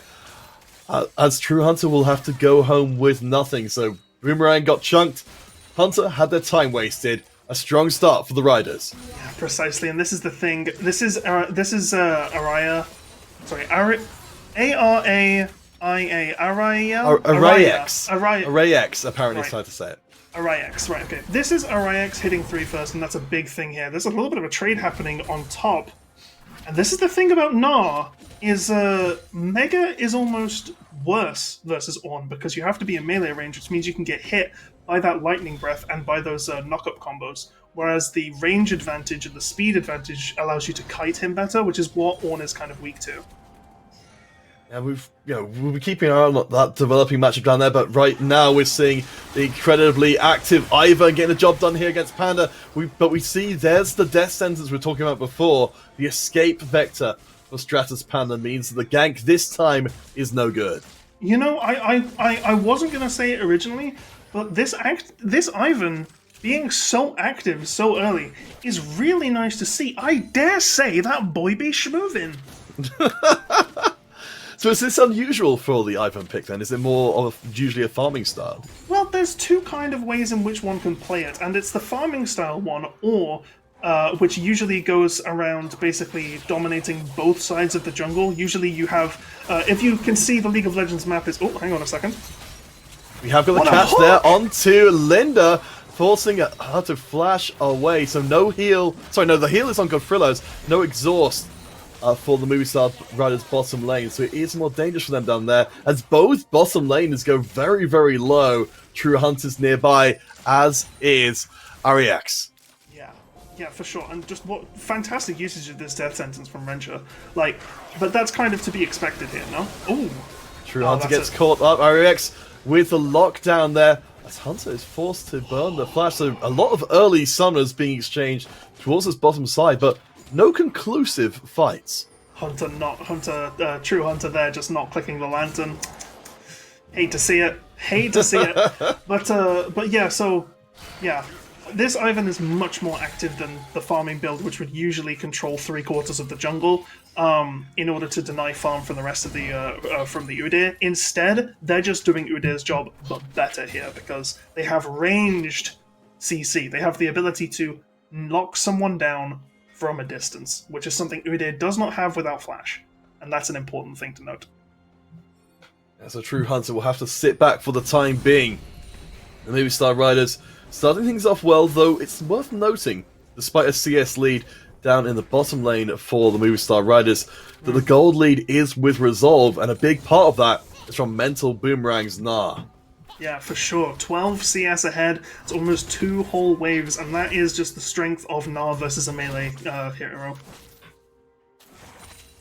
Or champion. They're heroes. Like, it depends which side of the tracks you're on, I suppose. Yeah, shout out to our Dota friends. All the way. That sucks. I've started calling the characters in Smash heroes at this point. I mean, we're all heroes here. Yeah, precisely. So we have got a move in from Resolve Blue towards an early Drake, or at least early Scuttle control in front of that Drake, so maybe despite the strong showing from this Ivern, the Riders may not have the total objective control they enjoyed before. Yeah, and that might just be a bit of a wrench in their plans, because they are playing this very well so far. You know, this is a lot more passive. They're not allowing Resolve Blue to use their aggression that they want here, which sucks. You know, it's 7 minutes and First Blood is yet to be spelled. So, I mean, you're talking about the two teams looking to scale here, particularly, well, Riders in particular, presumably, if we don't have a conclusive fight here, and we might actually be about to start, there's the brush coming down. This is dangerous for Resolve Blue. Hunter is low already. Nice pull in with the hook. The Forge Gods can make a team fight hard to navigate. There's a shockwave. Wrencher goes down for first blood. True Hunter hides in the bush, but there's no escape for them. It's a double kill for the Riders, but they don't get the Drake. They still get the Orianna ahead. Yeah, see that right there. This is something I like about the Smite changes. Is it turns Smite Wars into a Mexican standoff for sure. Like, okay, so look at this here. You've got a fantastic team fight happening, but I want you guys to watch Ivan and the True Hunter exclusively here, right?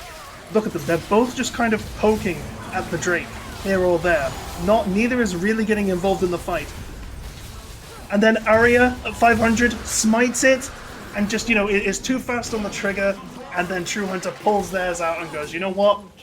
Thanks for the assist. Thanks for the leash, and takes it.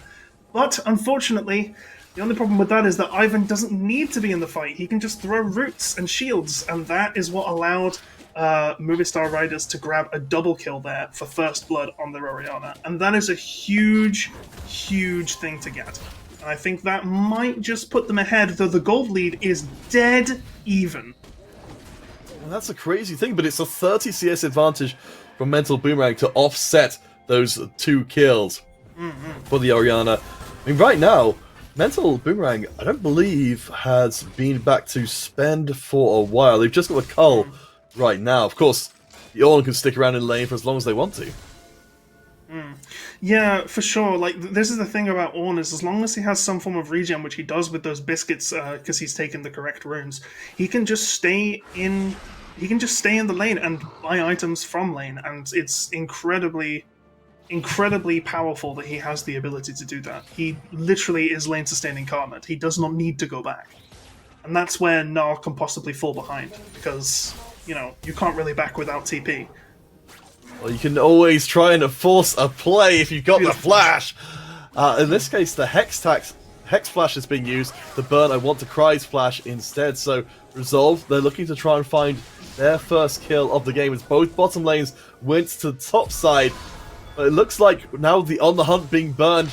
Linda, it's going to be another force here. No, Wrencher doesn't have the flash, of course, because they used the Hex Flash before, which means Linda locks down their first kill. And I think it's going to be straight onto the Herald. Yeah, I think Wrencher was trying to bait them into a disadvantageous position there, just like pulling them into like the Wraith camp, and it just wasn't. They weren't able to actually do anything with it. Really nice awareness from Resolve Blue to back away there, because True Hunter was in a position where they could have possibly done something. Really good stun into ult combo here from Escape. Might not be enough to actually kill I Want to Cry though, which sucks because she didn't have a flash. Yeah, so if Escape did have the opportunity to get the kill, it would have been huge. But ultimately, Movie Star Riders, they get what they want. They've got the Herald right now. They've got themselves an incredibly tiny gold lead. Up on the top side, we can see that some of the plating has been taken already. So Resolve, there is a possibility of seeing that tower taking some pretty major damage from Resolve before Movie Star Riders make it back. Yeah, that is true, and with the AD and the support up there, you definitely have the firepower to take it. Ornn is going to try and defend this bottom tower, though, as their bot lane duo come back on Horn. Yeah, this is the chase down of Movie Star Riders. It's only going to get worse as the game goes on. Mental Boomerang goes in. Nice! Triple hit there, but it's not going to matter because it's 4 versus 2. Mental Boomerang tries to crawl away, but True Hunter, the only one left standing. I gotta say, okay.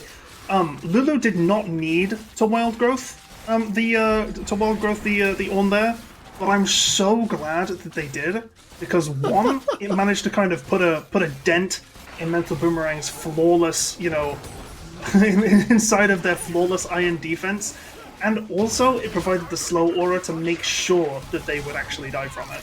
It was really, really nice play there. The good news for Resolve, we'll take a look back across the play. I mean, this was fantastically done by Movie Stars. They absolutely had the number. Yeah, really, really good stuff. Mental Boomerang, recognizing that they were going to gnaw really soon, jumps in, flashes, only gets the Ornn, and there is the knock-up that, kind of interrupts the mental pattern and just manages to pick up a kill really easily. And then they're able to push and almost get the bot tower. It's nice. The Rift Herald was used very effectively here, but the gold lead is barely even there. Still, this is an incredibly even game. The farm game on Resolve Blue is on another level, clearly. Well, one thing I was going to say, it's that Resolve actually managed to pick up the first tower themselves despite not harrying the Herald. So that's got to be worth something. 4 kills to 0 so far, Resolve in the lead. The Drake is here. Resolve got the first one. It looks like it's going to end up being even as we head on to what kind of rift we're going to end up with. Yeah, see, the thing is I actually quite like the Cloud Soul here being picked up by... Sorry, Cloud Soul. The Cloud Drake here being picked up by Movie Star Riders Blue. That ult cooldown is going to be so useful in terms of, Orianna's usefulness in a fight. Lulu is going to have the Wild Growth save so much more often, and Sivir is going to enable their map presence so much more, with that on the hunt, right? Because if you're moving as a team, a free Shirelias is always nice, and if you get it more often, that's also good too. And of course, it means Daisy's more around as well. So we've seen that happen already for the Movie Star Riders. In that 4v2 play, Linda just presses the go button for the Riders team, and then Resolve just get run over. While that wasn't an even fight, I can definitely see a version of that fight between the two teams where Resolve get completely caught off guard. Yeah, for sure. And this is something that is an important part of team fighting. Can you, not only is it a case of team fights on paper, it's also just, can you catch someone off guard? Can you actually make someone lose a fight which they are statistically likely to win exclusively through the mentality, right? Through the mind games. That is something which a lot of people neglect to understand when it comes to high-level League of Legends. A lot of it is mentality. Well, so if you're Resolve Blue here, and you kind of know what's coming, because if we can see it from where we are, definitely Resolve. They've had a taste of it already. They know what they're playing against here. What kind of thing is going to be important to stop the predictable thing happening of the Riders just turning up in force and riding over them? I think objective control is the biggest factor at the moment. I also think they need to try and get kills on this Sivir and on this Orianna. Orianna should never really be a hard kill for you if you have good vision around where she wants to be. She doesn't have any mobility. As soon as you see her use flash, she is literally a range creep with spells, right? She doesn't have any dashes, she doesn't have any stupid stuff. She literally just has self-peel in the form of a shield and a little bit of and harass and damage through the orb. If you can keep her locked down, she is a kill. So I think that is where you need to go for. Sivir might be a little bit more difficult because On the Hunt gives her an escape, and also Spell Shield means that there is counterplay to the spells you might throw on her. But it's one of those situations where they need to get a bounty. They need to shut down one of these champions that are doing well at the moment. And so far, I Want to Cry has not died at all. No one has on the Movie Star Riders side. Still, the gold lead lies with Resolve Blue by a small margin. Even towers so far, even Drakes. Of course, the Ocean Rift will be a concern going forward, is that next Herald will be coming up soon. I mean, if things continue in the current vein, I'm assuming from what you're saying before, with the Riders and the eventual Ornn trinkets, that this is the game the Riders want to play. Yeah, this game right here that goes long is exactly the one they want to play. They want to deny Blue from getting any serious advantage. They have a 1k gold lead, but that's only a minor advantage. That's not like something massive, That's nothing like last game, for example, right? So if they play this longer, if they play around these objectives and they try and take this to the point where the ornaments really start clocking in, that's where they win. But here comes the On the Hunt. Go button pressed once again. The Shockwave tears into Resolve Blue. Movie Star Riders, they may be the team that's behind right now, but they're willing to take the fight. True Hunter does grab the kill, though, and Daisy goes down as well. What a great start to the fight, but Resolve Blue somehow survive. Stratos and Mental nearly dead, but not quite. Oh my goodness. Well, there's one thing to say about that, and one thing only. Lack of damage. The Wild Growth was fantastic, but a little bit delayed. They used it on the Lulu when they weren't quite in range. They will still be able to use this momentum, rotate over to Herald and pick it up really quickly before Resolve Blue can actually do anything, because they have to go back. But, My god, like that was so close to absolutely perfect. It's just, they did this amazing wombo combo of knockups with the shockwave and the Ornult and all of this, but there was just nothing pumping damage into it. Look, Ornult comes in, there's the knockback. Shockwave is there. Ornn kind of... okay, so I think the Ornn flashed backwards, and that's what caused the Wild Growth to miss. And while this is all happening, Linda Peruana just isn't really in the position to actually throw any attacks there, like, aside from just the Q, which is not enough damage on its own to actually make that teamfight happen. Here's another one, though! Godfrilos gets instantly deleted after getting picked. And Resolve Blue, they go from 1 kill to 2. They go from a small gold lead to a significant one, and now they can turn it into an objective advantage as well. Yeah, this Ocean Soul is going to be absolutely huge here. It's good on Resolve Blue, but I think the main reason you want it is to deny it from Movistar Riders. Ivan loves Ocean Soul, so does Ornn, but it looks like, yeah, this is another really highly tense scenario where it looks like both teams are trying to find some kind of pick-off. Herald used.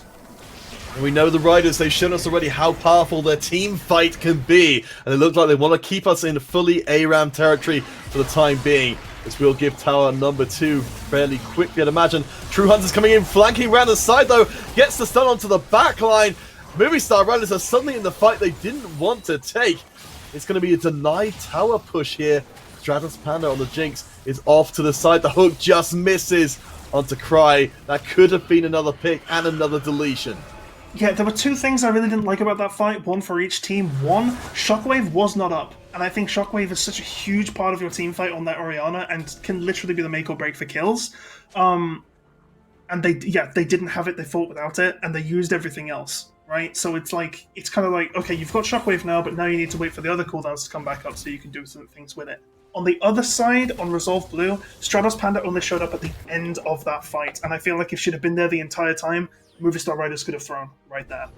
Because all they needed was damage, because the fight, the engage was good, but it was a really optimistic tower dive. I think with the damage being pumped out into them as they were trying to back away from the tower from Stratos Panda, would have been enough to possibly get them, maybe even a triple kill. A missed opportunity there to get a more definitive outcome, but Resolve Blue, they've got the lead they were hoping for, they've got the kills, they're finally here as True Hunter refuses to, or at least isn't able to take hold of the lantern there, has at least got the speed trying to get them away from the rest of the squad. But so smart, they put a ward down on the lantern so that they couldn't click it. Oh, that's what it was. Yeah, no, I was gonna say, like, I was like, why didn't they take the lantern there? But yeah, they put wards down, and if there's a ward on top of the lantern, then your hero will always try and attack the ward rather than click on the thing underneath it. It's really good counter thresh tech there that I've been privy to myself as well. That has caught me in solo queue before. I mean, that's what happens. We're dealing with some very high level players here, so being able to find those little edges, find anything to try and disrupt the play of Resolve Blue. As we saw, that almost forced out a kill there, and later on, if something like that happens, that could turn a whole game. Yeah, for sure. If they'd have been able to pick up Udyr there, that would have been absolutely massive. They would have been able to possibly even push Baron off that. They do have a very good clear, so it's possible. Right now, we'll have to see what they actually manage to do around these objectives, though. Drake is up in 2 minutes, so I don't think that's really on anyone's radar at the moment. Resolve Blue are currently keeping this in the lead at the moment, what with the farm that they've been able to accrue across the map. 195 CS on this Victor versus 159 on the Orianna. Yeah, I mean, that's, I think, where the gold lead is coming from. I believe Mental Boomerangs, we saw briefly before on the gold tracker, is, I believe, a cool 2,000 ahead of Kara on the Ornn. So, despite only having 1 kill and 1 assist so far, they are, Mental Boomerang is doing extremely well on the Gnar to keep the gold flowing for Resolve. Yeah, for sure. And the more they keep that gold lead, the more chance they have at Gnar being relevant in the fights, because it will eventually get to a point where Gnar can't really do anything. You jump in, you maybe get, if the enemy team is playing correctly around Gnar, they're not going to be fighting near any spots where Gnar can jump in and get a 5-man stun, right? So you need to assume that that's going to be the case because these players know what they're doing. And so eventually Gnar just kind of stops being a thing, but they are taking a Baron right now with all 5 up. This is very cheeky counterfeit. It's extremely cheeky. Movie Star Riders don't have vision here, as we saw, thank you, observers. But as it is, yeah, they don't have the damage yet to be able to burst down that Baron. Even with that opportunity presenting itself, it's less than a minute till the next Drake, and Resolve may have given up their positioning here in exchange for a possibility of Baron. Absolutely read my mind there, because now they've given up any pro they could have had. Good Shockwave will catch Victor. Can they do anything counterfeit? In a little bit of trouble, but that does mean, as you said before, that Movie Star Riders are without their Shockwave with a major objective coming up momentarily. Yeah, if they could have got that kill, I would have guaranteed it would be worth it, because losing Shockwave versus losing Victor's control, I think it's a completely worthwhile trade, but now they're going to have to take this fight with Dragon coming up in 10 seconds. True Hunter almost getting caught out. There's the Forge God. Where's the pick? TP coming in. Kara locking down the front of the fight is soaking up a ton of damage. The various AoEs not doing too much damage so far. It looks like both of our teams are up for a scrap here. True Hunter's waiting. The Shockwave is still a long way from being ready for the Movie Star Riders, and Resolve Blue look like they're trying to insinuate themselves next to the Drake pit. They want to get Drake number 3. Yeah, definitely. The sooner they can get on Soul Point, the sooner they can really crank up the pressure on Movie Star Riders, and they are clearing it very quickly too. You can see there's no real push in for the Riders. The Chaos Storm will chase the Riders away from there. There is the Shockwave. It's finally back off cooldown, but the Nard comes in, and instantly the deletion on the Ivern. Kara's going to drop as well. Resolve Blue get everything they want, and we said it before. You win the fight, you get the prize. It's time for Baron, this time for real. So this is the thing that I was talking about when I was talking about Gnar and their relevance. You need to not take fights in situations where Gnar ult can absolutely decimate you. And that, unfortunately, they got themselves caught in a position where the Gnar ult would decimate them, and decimate them it did. It did, counterfeit, and now they can get this Baron really, really easily. And all of a sudden, Movie Star Riders are starting to sweat a little bit. Now, I just want to say, that Shockwave was beautiful, but unfortunately, they all positioned up. I want to cry with a really good reaction flash, but the other 2 members of the team just not able to do so. And then that's 2 down. They did really well to get the other 3 out, but it's still a free objective for them. Oh boy, it's that gold lead, which has been carefully marshaled by the Movie Star Riders in the early going. Try not to fall too far behind. The snowball is building up. And Resolve Blue, the team we know knows what to do with a lead, presented now with the opportunity of making this semi-finals a 2-0 if they can keep hold of this momentum. Maybe pick up this Ocean Soul coming up and drive the Riders out of the tournament entirely. Oh yeah, this is definitely what Resolve Blue want, and they're definitely feeling themselves right now. The game looked very much not in their favor, just in terms of playstyle. They did always have like pretty much even gold, but the aggression and the positional awareness was overall in the side of Movie Star's Blue. But this is a really aggressive Udyr on the mid lane. Look at this guy go! True Hunter, yeah, trying to bait out Movie Star Riders to make their play. Right now, all they can do is hold ground. You can see that the enhanced cannon minion will keep chipping away at the mid tower. As down at the bottom lane, Mental Boomerang picks up tower number 2. The pressure is on the Riders right now. They're not making any move. You've still got the mid lane and the bot lane. There's a Shockwave. Here's the time for the Riders, but no, it's a defensive Shockwave because they ultimately don't follow up. Yeah, honestly, it feels like Movie Star Riders are just trying to find a foothold and just not being able to. They thought they had one, which is why they used the Shockwave, but it turns out it wasn't actually a safe engage to go in on.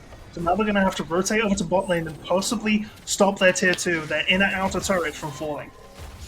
And with double cannon minions, there's been a good chunk of damage taken away. 2 minutes before the Ocean Soul becomes available. Just as you said, Resolve Blue. They're throwing down the gauntlet to the Riders here, saying that once that soul is active, you are never getting Resolve back off this map again with all that regen. Yeah, it's going to be really tough, especially considering how many stats there are on Victor, on Thresh, on Udyr. It's a lot of health. A lot of health means more health to regen. Hook just misses. Death sentence denied so far. Overruled. I mean, it would have been, of course, another fantastic pick, but for Resolve, it doesn't seem like they even need these picks anymore because they are continuing to pour out the damage. This could be another tier 2 tower going down. Resolve, their Baron power play so far has been unstoppable. It's a catch onto Ivan. Shockwave catches too, but doesn't do anything at all. The rocket flies into the eyes of Cry, and Stratos Panda is hungry for blood, not just bamboo. Oh my god, that was so good. That was so good from Resolve Blue. Fantastic stuff from Panda. As the chat has been saying throughout the entire game, sheesh! Panda, please! Panda, please! Oh my goodness, the opportunity is great. Oh my gosh. So, coming up now close to 28 minutes. We've still got that Ocean Soul to consider. We can see Resolve Blue. They've been building up their vision presence around the Drake Pit as the towers are being pressured all over the map. From where you're sitting, Shoops, do Movie Star Riders contest this? This is the thing, is I think they have to. I don't think they can test it as a full 5v5 fight, but I do think they have to apply enough pressure so that they can maybe convert, like, get one kill and then convert it into a fight, but there's a death sentence! There is the combo. Crowd Control forces the flash straight away as the Ocean Drake spawns. This again is Soul Point for Resolve Blue. There's another hook, but this time it's absorbed by the Severe Shield. Still though, the Riders are not getting close to this Drake. Resolve are controlling the space. They've got so much good AoE to keep the Riders from moving in. Another hook lands. The Soul is complete. Which means now Resolve Blue are going to be regenerating like crazy. Boomerang seizes the opportunity, dives in. The Riders look like they do want to take this fight. Hook lands onto Kara, but they're still so tanky. Cry on the backside is being pursued by the Udyr, who backs away. The rocket will sneak its way through. That's a ton of damage. Nice play to bring the team back in. The Riders cannot disengage. Resolve Blue, they are on the hunt themselves. They get a clean 3-0. The Ocean Soul as well. And for the Riders, this could be it. There were two, there are two things you can think coming out of that fight. One, oh my god, Ocean Soul OP, Riot please nerf. Or two, Resolve!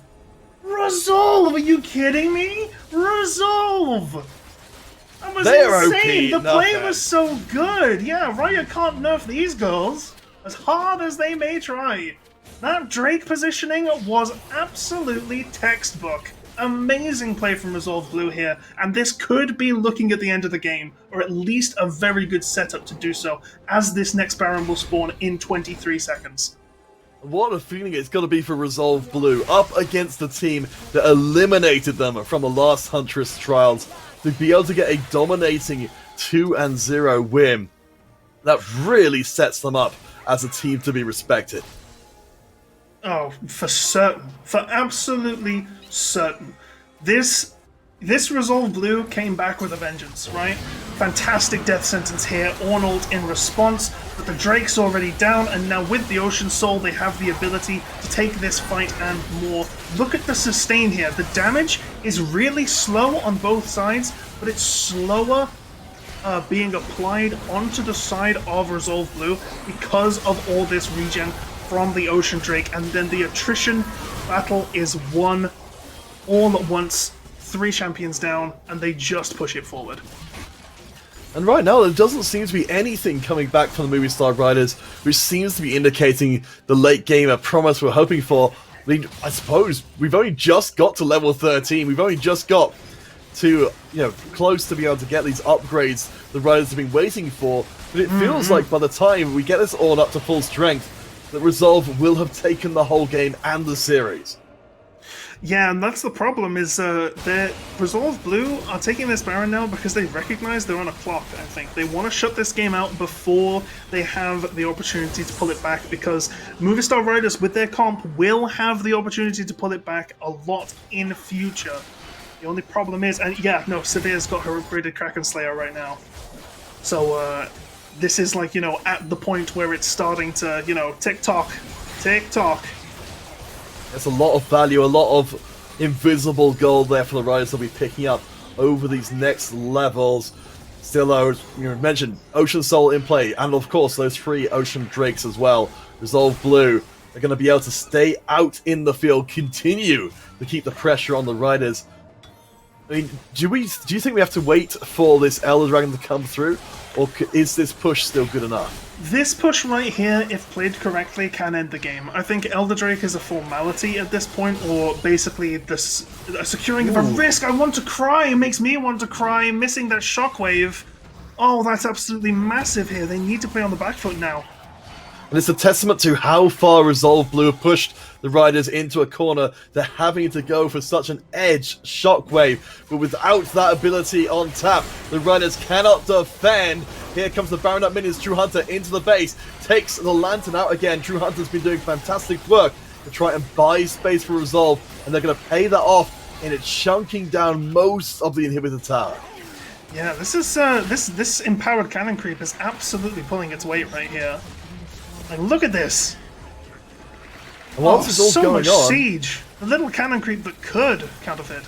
There's the siege going on the bottom lane as well. There's going to be double inhibitors. Well, one inhibitor is down. Maybe not a second. True Hunter tries to buy space once again as Wrencher goes into the middle. Escape, pouring out the damage, of course. Keep your eye on Stratos Penner's rocket as it glares onto most of the riders. At least inhibitor goes down, but it's still going to be 4 versus 5. Mental Boomerang goes in, makes the deletion. I want to cry. Has been eliminated from the rift. There goes Nexus Tower number 2, and Resolve Blue. They did exactly what we'd hoped they would manage here. They have erased the memories of the last Huntress trial. They have 2-0 the team that eliminated them last time. Movie Star Riders are out of here, and Resolve Blue are going to the finals. That right there is a balls in your court from from Resolve Blue over to Movie Star Riders. That was absolutely mental. The fact that they were able to take the game so long and still find an advantage that they were able to push into a game-winning scenario is really just outstanding. Outstanding performance from those girls. I mean, yeah, that was just incredible stuff. And it's a real shame, I think, considering how well we saw, parts certainly of that first game being played there for Movie Star Riders, and we know that they are a very, very good team who can absolutely earn their way through to the finals. But Resolved, apparently, whatever they've been doing between this and the last Huntress trial, it's working.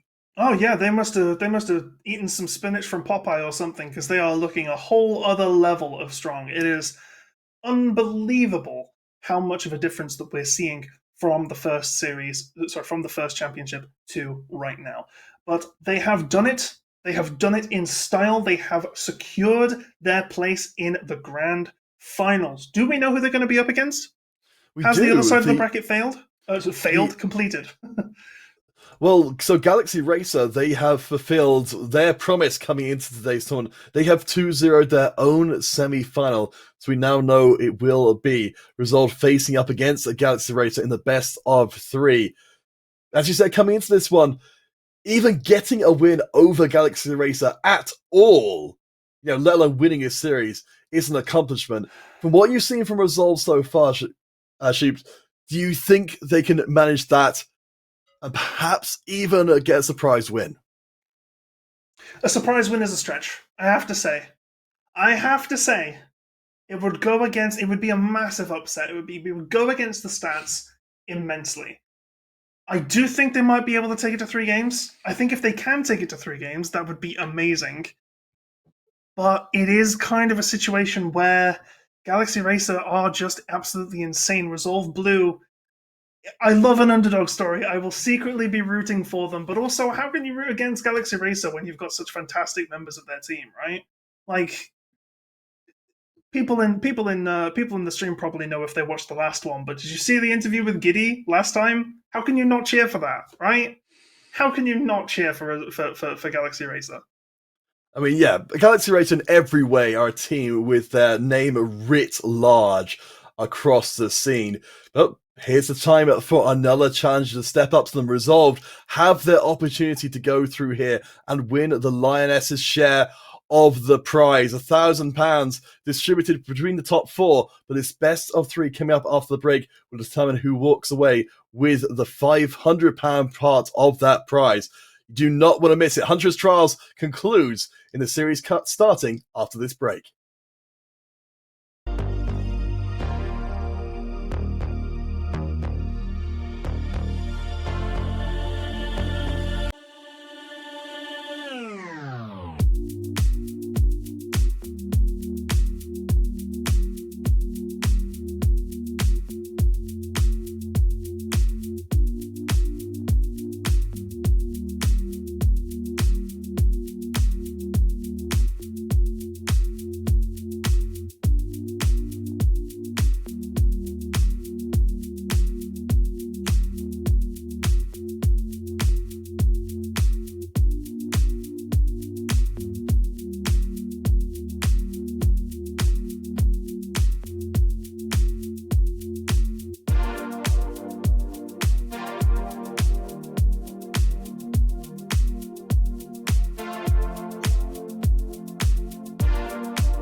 Welcome back, everyone, to the Huntress Trials. My name is Canafit, joined by Shoot, and we are here and ready for our grand finals. Shoot, we've got one expected team waiting on the throne, the Galaxy Racer, but we have a new challenger for that throne, Resolve Blue, who did incredible stuff in their last series on stream. Oh yeah, it's been an absolute just stomping spree for those guys. They 2-0'd in quarterfinals, they 2-0'd in semifinals, and they did it in such a dominant way. Really, really good stuff, both from Mental Boomerang, from Escape, from Stratos Panda, Rensha, and also the True Hunter as well. It's like every single member of the team or something. It's like they're all working together as part of a well-oiled machine. Who could know that that's what it takes to be so dominant? But will it be enough to take down the titans that are Galaxy Racer? We will have to find out. What do you think, Counterfeit? You've asked me a lot about what I think, but I want to know what goes on in that head of yours.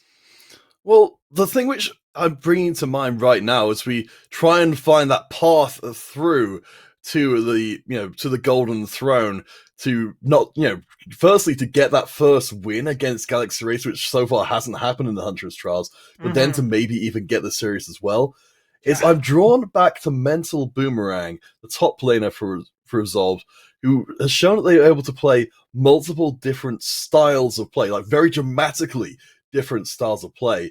And just maybe that kind of flexibility, if it's applied to the team as a whole, could be the key here against Galaxy Racer. Well, it's entirely possible, I'll say that much. The difference in play.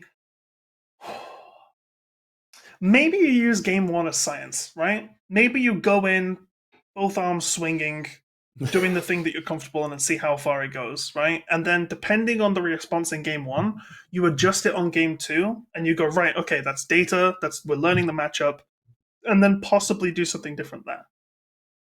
Well, I mean, certainly from what we've seen from Galaxy Racers so far, and we've got a lot of points of data for this, so we're doing good science here. Yeah. This is yeah.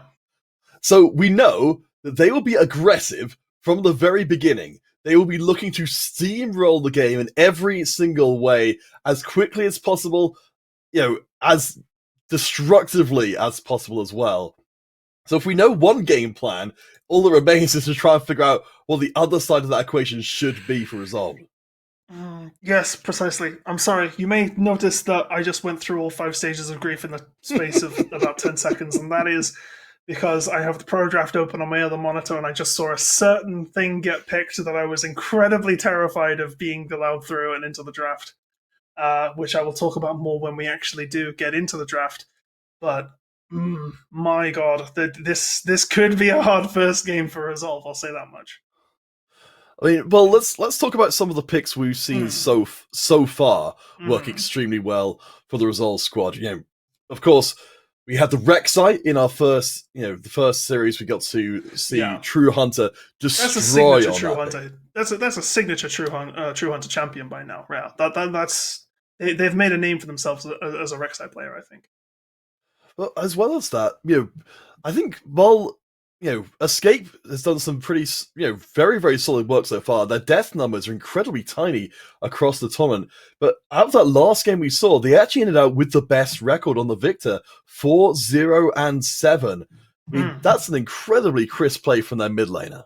Oh, very much so. It was really, really nice stuff overall. Just on a control mage like Victor, you don't really want to go absolutely nuts in terms of the kill score, but you definitely do want to be alive as much as possible so that you can pump your damage out and pump your CC out in the fights. And so going 0 deaths, like even if you don't get all too many kills or assists or kill participation, is actually a really good thing in that instance. Like it's better to have a perfect game, I think, there.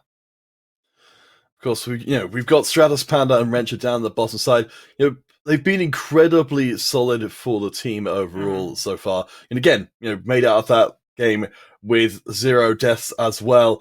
But let's get into our mock champ select here. So again, as Sheep said, this already has been run on Pro Draft, so we will just be going through the formality of kind of naming out the picks here so everyone else can see them. As they come. So we've got Sana, Tifa, Karina, Giddy, and Kiana versus Mental Boomerang, the True Hunter, Escape, Stratos Panda, and Rencha. As you see here on the bands, we've got Udyr, we've got Kayn, we've got Varus, we've got Seraphine, Zed, and Gwen are the first 6 bands. They will just fill those in right now. Oh, wait, no, I misread it. It's actually Pantheon and Gwen instead of Seraphine. Seraphine is their next band, so spoiler alert, don't listen to that. Don't worry, I've erased it from the videotape of my mind. I mean, That's good. the one that jumps out to me there is, of course, for Resolve Blue, taking away the Kayn pick.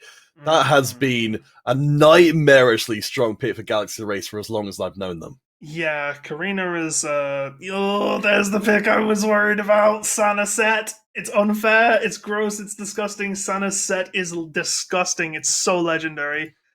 I am terrified for Mental Boomerang here. I am absolutely terrified for Mental Boomerang. Sana, when we saw Sana set in the last tournament, I was absolutely bewildered at the fact that a champion could do such disgusting things in the top lane. And it's kind of terrifying to say the least. Victor and Morgana also picked for Galaxy Racer here. Echo coming out on Escape, though. That's an interesting one. Haven't seen that one yet. Yeah, so we are seeing the mix up here. I mean, we've got the Lulu along with the Rek'Sai, so those are returning picks for Resolve Blue. Though, of course, we don't know if that Lulu is necessarily going up to the top lane quite yet. But we've got the last bands coming in. The Corki for Escape from before being taken away, and the Nara as well. So it doesn't seem like Galaxy Racer are fully set on where Resolve are sending their members yet either. Yeah, that does seem true. I mean, I very highly doubt that that's Victor Jungle, right? But also, yeah, it's an interesting one. Stratospender, I think, is definitely staying on the Jinx. We've seen her do really well on that before, and just kind of stick with it. We'll have to see what they pick in Rencha's slot to see if she's going to pick the Lulu there. Now, one thing I do just want to make very, very clear to those watching is the pick order went as so for both teams. It went Morgana, Misfortune, Thresh, Jinx, Lulu, Echo. Those are the first 3 picks on both teams. Now, you'll notice that Set wasn't in those first picks, which means that Set was let through to last pick. And I think against Sana, you just don't do that. Like, I genuinely, like, that's why I was cringing. I was like, stuff like that, because I noticed that they hadn't banned through the set and they'd actually allowed it to go through to the last phase, and it's just so. I think before we get into talking about the teams overall, because obviously yes, you're right. What's to say? This is the elephant in the room here, the set pick. Let's just get this resolved. What's going to happen in the top lane here in this first game? What's this set going to do for those of us who didn't get to see it for ourselves? I would let you know, but I don't think I'm allowed to say it on broadcast. No, but for real, it's one of those situations where I think Mental Boomerang is definitely going to have their work cut out for them.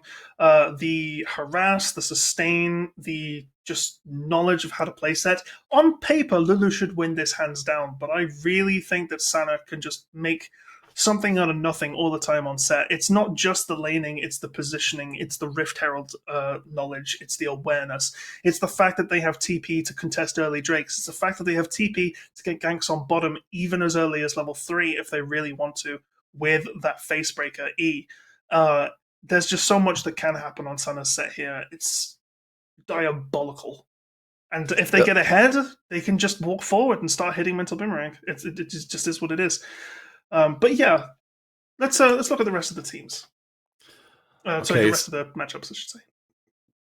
So let's see. Yes, so we've got for Resolve, they did end up putting that Lulu up in the top lane. Hunter back in the Rek'Sai again. We've seen them do exceptionally well. Can that Escape on the Echo will be new. Stratos, Panda, and Rencha. That's the reliable anchor, no pun intended, of a bottom lane for them. Nice. Honestly, they've been incredibly strong. Rencha on the Thresh. Yes. Yestergame. I almost said yestergame. Last game. It should be a term. That should be a word. That's Shakespearean as hell right there. Last game on Thresh, Rencha was putting out so many hooks. I thought it was a Michael Jackson album. Like, my god, it was insane. Really, really good stuff. And I think these champions that can tank the front line, provide peel, and also get pickoffs like Nautilus, like Thresh, are really, and like Leona, are really, really good in terms of how Rencha plays, and I think Jinx loves champions like that to give her the peel that she needs to go crazy as well. I like the bot lane composition on Resolve a lot here. So I think we need to, at this point, really take a look at the wider picture, though. So for Mm-hmm. Galaxy Race and Resolve, this is our first game of the finals here. £500 prize for whichever team comes ahead. How do you see these two teams playing into each other on the assumption that Sana doesn't just take over the whole game? I don't think Sana, but it's fun to meme about how good Sana is and everything, but Sana is not the exclusive star of the show here.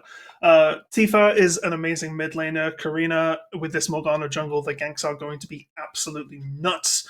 They are definitely going to try and get something aggressive with bot lane to get Giddy ahead, and Kiana is also really, really strong on support as well. It's not. I think Sana has the most flair, and seeing Sana on the set was the most entertaining, but the entire team is incredibly skilled and is incredibly good at what they're doing. And I think their synergy is going to be absolutely insane here. Resolve either need to match the aggression or play defensively and hope that Galaxy Racer don't get too far ahead and maybe take a farm advantage.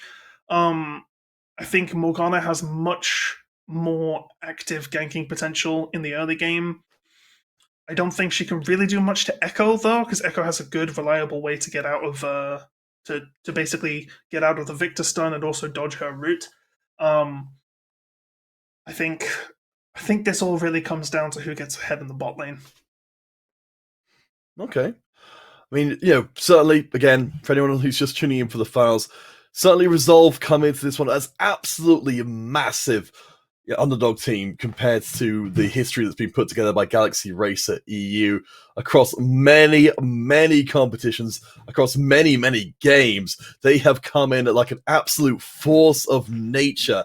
Yeah. And despite every team knowing that this is their playstyle, it works every single time. Yeah, I mean, it doesn't matter if you know what the playstyle is if you can't counter it, right? Like if it's like, oh, sir, they keep using guns. The bullets keep ripping through our skin. Well, we haven't invented bulletproof skin yet, so I guess they're just going to keep doing theory it. Craft. Let's theory craft here. I can't give you bulletproof skin. I'll be honest. Like, I mean, I've tried, but it's just bulletproof skin aside. Yeah, theoretically, if we're maybe talking about not Galaxy Racer themselves, but a team that just plays like them. What are the important factors here for Resolve to make sure they get right to give them the best chance of winning this first game? They need to be able to control space. They need to be able to control space and play in a high tempo manner. Deny objectives and, well, not necessarily deny objectives, but have increased objective prio. It really is just one of these cases where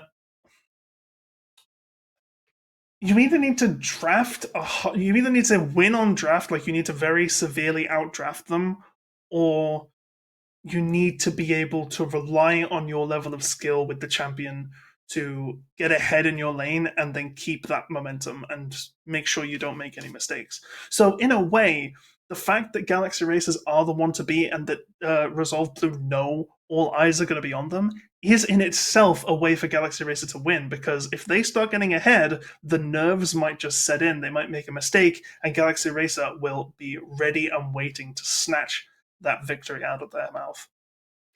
Yeah, I mean, certainly from what we've seen so far, there's very little fear of really anything for Galaxy Race that we've seen so far. But, every tournament that a team takes part in, no matter how good, you're always waiting for something to change there. For for all of the other teams who've been in your shadow up until this point, they've been learning from watching your games. They've seen your strategies. They know how you play. Eventually, someone's going to find a way to break through that. And maybe, just maybe, it happens here in our first game of the finals. We know at least we've got the more supportive style for Resolve Blue. But let's get on to the rip. First game of our grand finals here in the Huntress Trials. Galaxy Racer and oh my gosh, the dance competition. They're chilling. Oh no. They're chilling. Look at them. Charitably, they're vibing. It's a show of respect. I like it. Yeah, I like it. This is good. I like that they were both honorable, right? That's some good stuff right there. I mean, for Galaxy Racer, getting to play this new match for them, at least in the Huntress trials, it's going to be satisfying for them to see that the shift of power, that Resolve Blue have proven themselves in the semifinals to be a stronger team, at least today, than Movie Star, and maybe, just maybe, strong enough to make a real impact here. Yeah, it's definitely going to be, like I say, all eyes on Resolve Blue here. These are the ones to beat. Resolve Blue are the David to their Goliath at the moment, and we'll have to see how it kind of goes off. Already, a little bit of trading happening here on bot lane. So we know, looking at Stratos Panda, in a team that's got the Lulu up in the top lane, it feels like Escape and Stratos, they've got a lot of weight on them to carry the team. Yeah, precisely. But I think that they can take it. I think that they are used to being in that position. Like, you know, Stratos and Escape have been win conditions prior. I think them needing to carry the team, quote unquote, is not a situation which is foreign to them in the slightest. So they should be alright. We'll keep our eyes out for any early jungle shenanigans as Tifa goes up against Escape. We mentioned right back before we started this game, Escape has been incredibly consistent so far. It's all in the terms of looking up against Galaxy Racer. Probably the most consistent team I think I might have ever seen.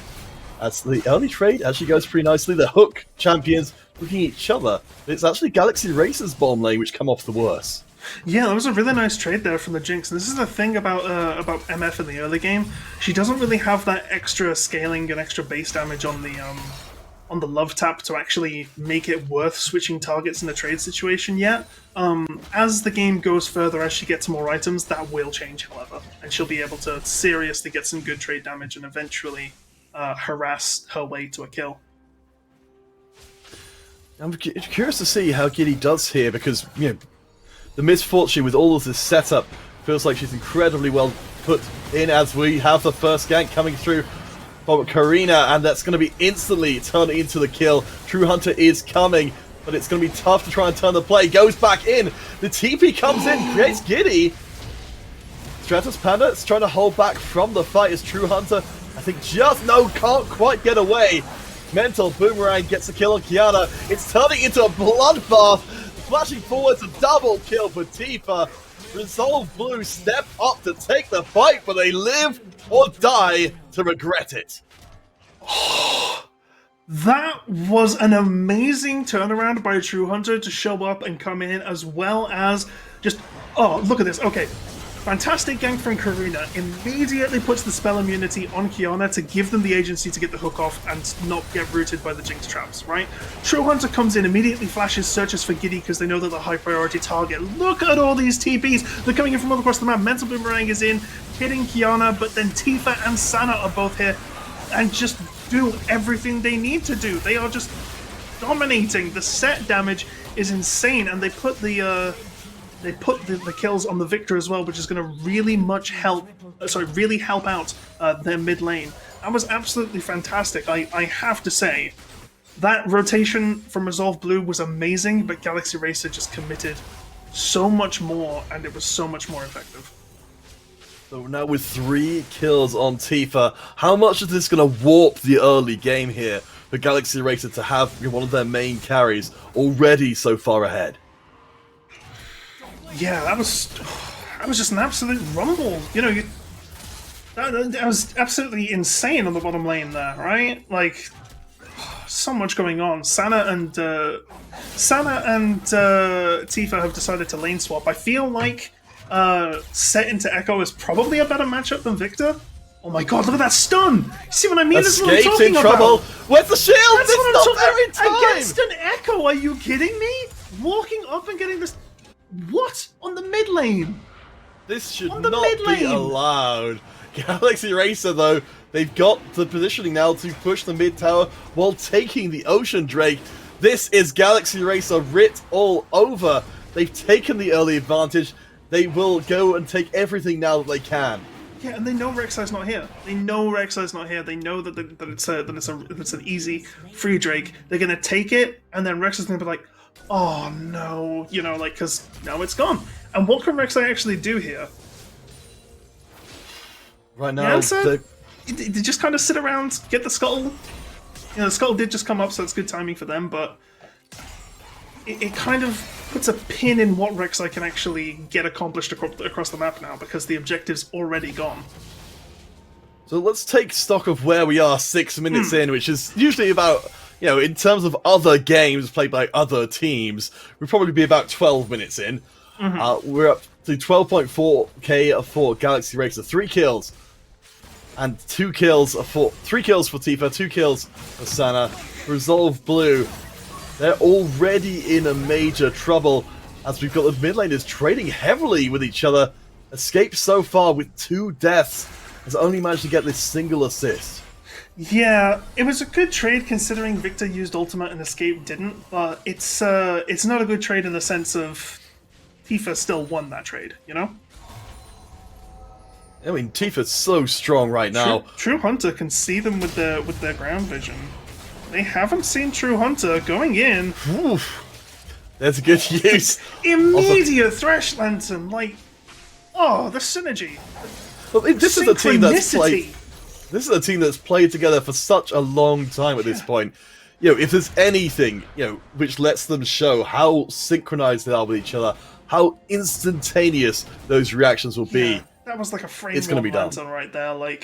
My goodness, just immediately got him out. And the thing is if it weren't for that lantern, Giddy might have got hit by those Jinx traps, and then that could have turned into a kill. Giddy's survivability is, this is what we were talking about before with the Thresh and the mobility with the Death's Embrace, but here we go!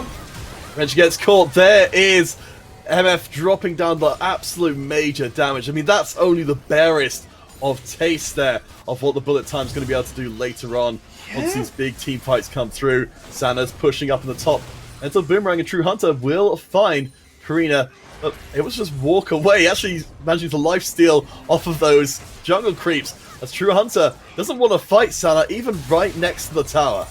Yeah, this is not where you want to be. Sana has ult. They can very much use the showstopper here to get a double kill if the positioning is right, but just not finding it. Escape, though, finding something on Tifa, possibly.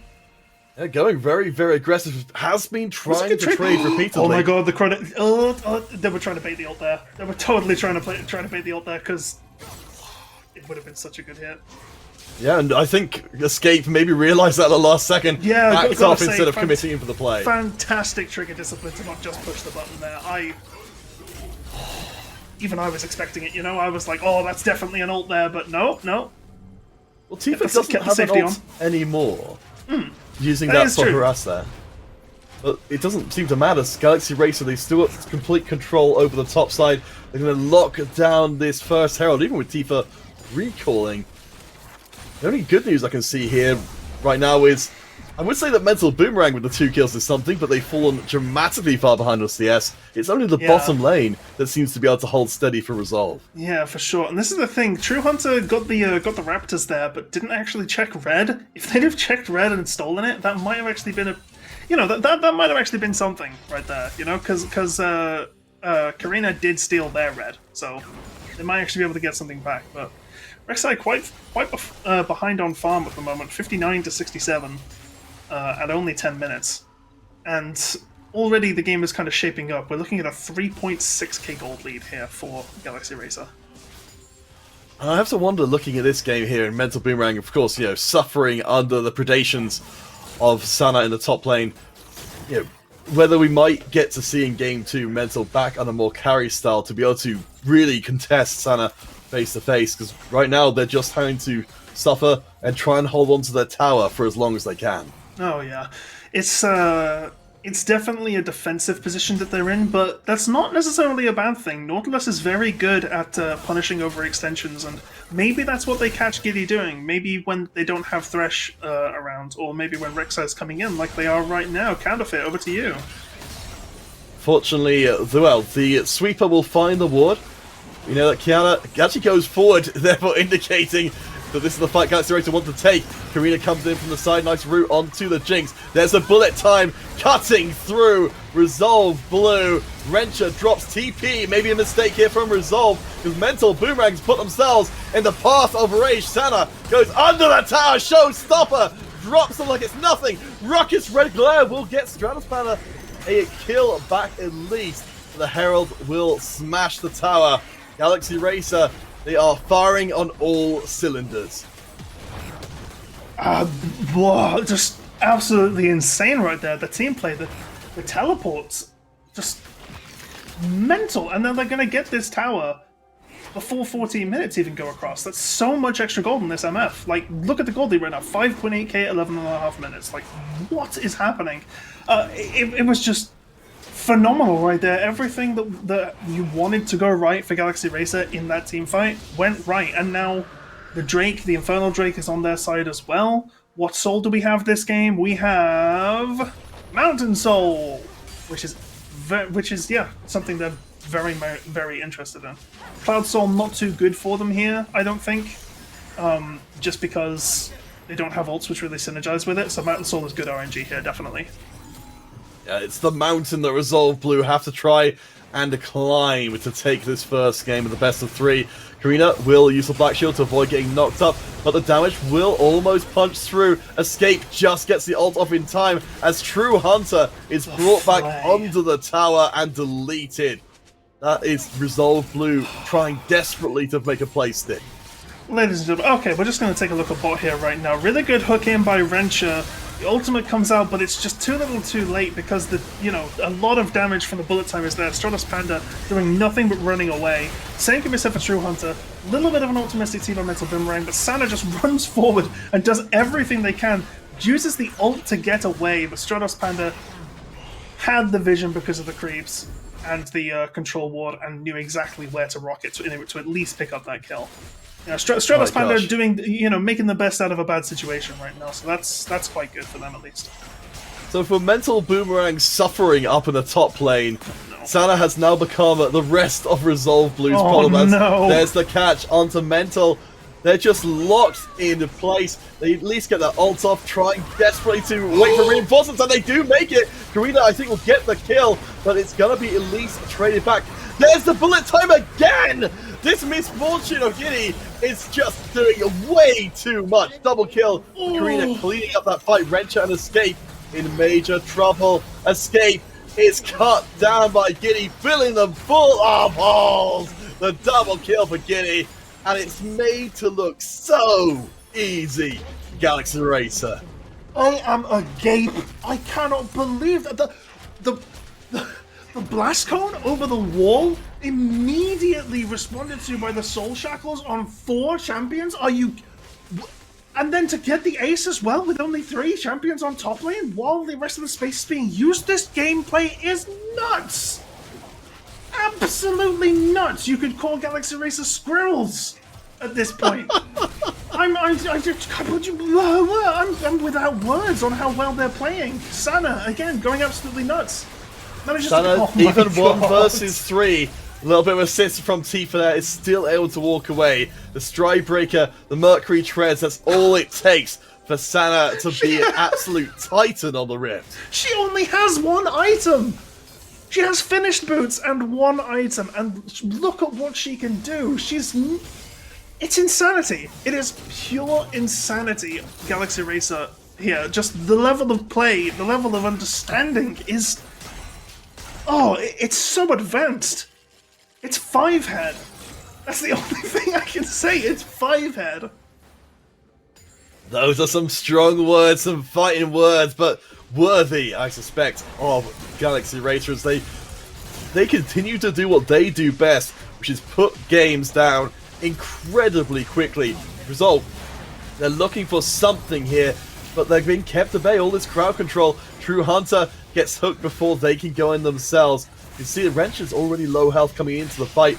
There is no Giddy here. For Resolve, if they go for a fight right now, they could maybe, just maybe, win it. But this is the thing, is you can't really win it without Wrencher's engage, right? Like, You can possibly go for a fight here, but I think they know that because Nautilus is backing, they can just back off and do whatever, and they're not going to chase it.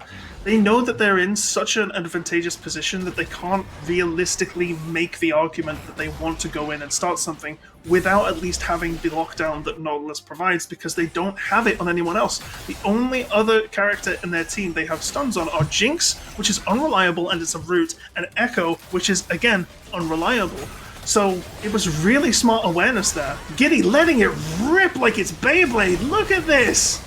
Giddy will finally fall down. All it took was everything that Resolve Blue had. They brought their entire team to bear on the top lane. But while that's been going on, Sana quietly gonna work away on that bottom lane, get some time with the inhibitor, because Resolve Blue, even just to take down Giddy there, they took most of their health bars as well. Yeah, that was not just 4 champions. That was 4 champions, and it was close.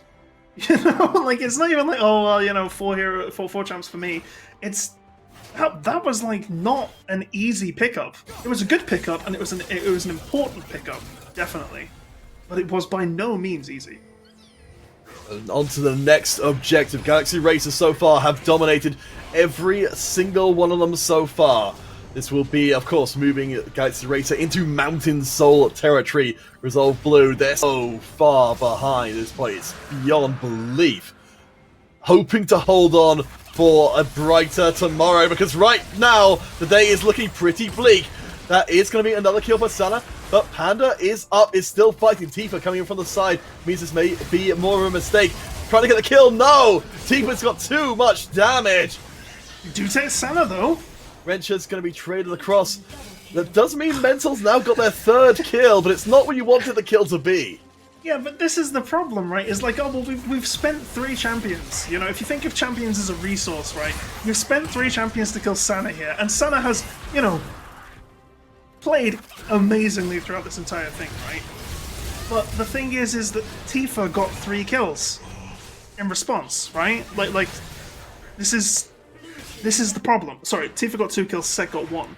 So it's like you haven't actually swung the gold that much, if at all, because you've spent so much. Like, if it was 1 for 1, that's worth it, right? Because you're behind at that point, and you're getting more gold. Ideally, you don't want to spend a champion life for it, but, you know, not going to happen. But here, hang on a second, Escape, getting a really good pick on Giddy. That is at least something as Escape gets back out with her ult. Kiana on the backside will avoid getting dredge line. But Escape is already so low. Nice knock-up. Karina locks themselves in stasis as the ult comes through. Could they delete Karina in time? It's almost, and it's a shutdown. Resolve's health bars are so low as they're chased under their own tower. They got what they wanted. Now they just need to get away with it. Here comes the Titan though. Sana roaring in, gets the triple kill, and says, not today. Quadra, my mistake. Sana Gaming. Sana Gaming. When I said I was terrified of this set in the draft, do you now see the light, brother Counterfeit? I've had my eyes open as many times as Resolve have had their eyes shut. This has been an incredible performance from Galaxy Racer, but yes, particularly from Sana. 9 kills so far. Has also got the shield breaker now to try and keep Resolve Blue from even hiding behind the greatest of defenses. Well, I think that's incredibly smart because Echo has a massive shield, Lulu has a massive shield. It is actually a really smart buy in this matchup. So yeah, as we see here, it looked actually fantastic for Resolve Blue here just because they were able to get so much. But the problem is Sana is on full health and you've got the high health target in the front. Showstopper does bonus damage based on the target you're throwing's maximum bonus HP, right? So you chuck in the Nautilus and you just do absolutely tons of damage. Speaking of tons of damage, here come the Galaxy Racers again. Double kill for the victor. I mean, it's just a formality at this okay, point. close, of course, close. Rockets will always give us a reason to pause, but we've now got, so we've got a 9-kill Sana, we've got a 9-kill Tifa, and we've got 4 kills onto Giddy, who theoretically is the weakest member. There's the catch, Showstopper immediately. Sana is gonna get taken out here. No! Stratus Panda gets deleted as well. At what cost? You lost your AD for that. And you've lost inhibitors on top and bottom lane as well. In fact, I think you might lose all 3 inhibitors. Precisely, and this is the thing that Galaxy Racer is so good at. Yes, you killed the set, but at what cost? It's like making a deal with the devil. You think it's a good idea, and then suddenly you've lost your firstborn. I mean, this is what a team that's winning this hard can do. They can offer you trades and say, we can afford any amount of even a bad trade, but every trade so far has been for Galaxy Racer. This is the finals, but in this first game, Galaxy Racer, they have never looked more comfortable. 21 minutes in, one last fight for Resolve. It's going to be over pretty darn swiftly, I think. We have got the shutdown at least onto the victor. Stratus Panda is looking for the resets. They avoid getting hooked. Kitty chases up. The Duke of the kill. Panda is alive. The rocket goes wide. This isn't quite over. You're kidding me. Can Stratos Panda actually do this? They're pumping out a lot of damage. I don't think Karina and Kiana can actually do anything. But the root! That's fantastic. And the Zonyas as well. That's to just put the nail in the coffin. That was fantastic. What'd you say? Stratus Panda, I think, just went blah and instantly died. It's just all over. Galaxy Racer, it didn't quite take the 22 minutes before it was done. That is just absolutely ridiculous. And I'm a little bit sad, honestly, because that wasn't what we were hoping for Resolve. No, I feel like if you Resolve, you have to. That is a slap in the face from a JCB, right? Like you know, one of those big construction digger thingies. They just kind of boonk right around the face, and you're having to kind of wake up. You got the little cuckoo birds flying over your head like you're in Looney Tunes or something. Going into game 2, you have some serious thinking to be doing here, because you've done what I've said, right? You've done the strat that you know, the strat that you're comfortable with, the strat that has won you this far. You have done the science on it. It does not work. You were 12k behind at 20 minutes. You cannot take that as a, it just doesn't work. You need to counterplay it, and you need to go into the next game ready to have a backup strat that changes the way that you play in order to win this. But enough about Resolve. Galaxy Racer, absolutely dominant, destructive. It was insane. It was crazy. Yeah, I mean, you promised us a show from Sana, and that's absolutely what we got. I mean, I presume that going into game number 2, we're not going to be seeing that set ever again, because, that was beyond ludicrous. Yeah. Yeah, it's a classic, Sana gaming. Sana gaming, that's all I can say. Sana, she was gaming, and she gamed so hard that she managed to get 10 kills and just go absolutely ridiculous and get a quadra under the tower.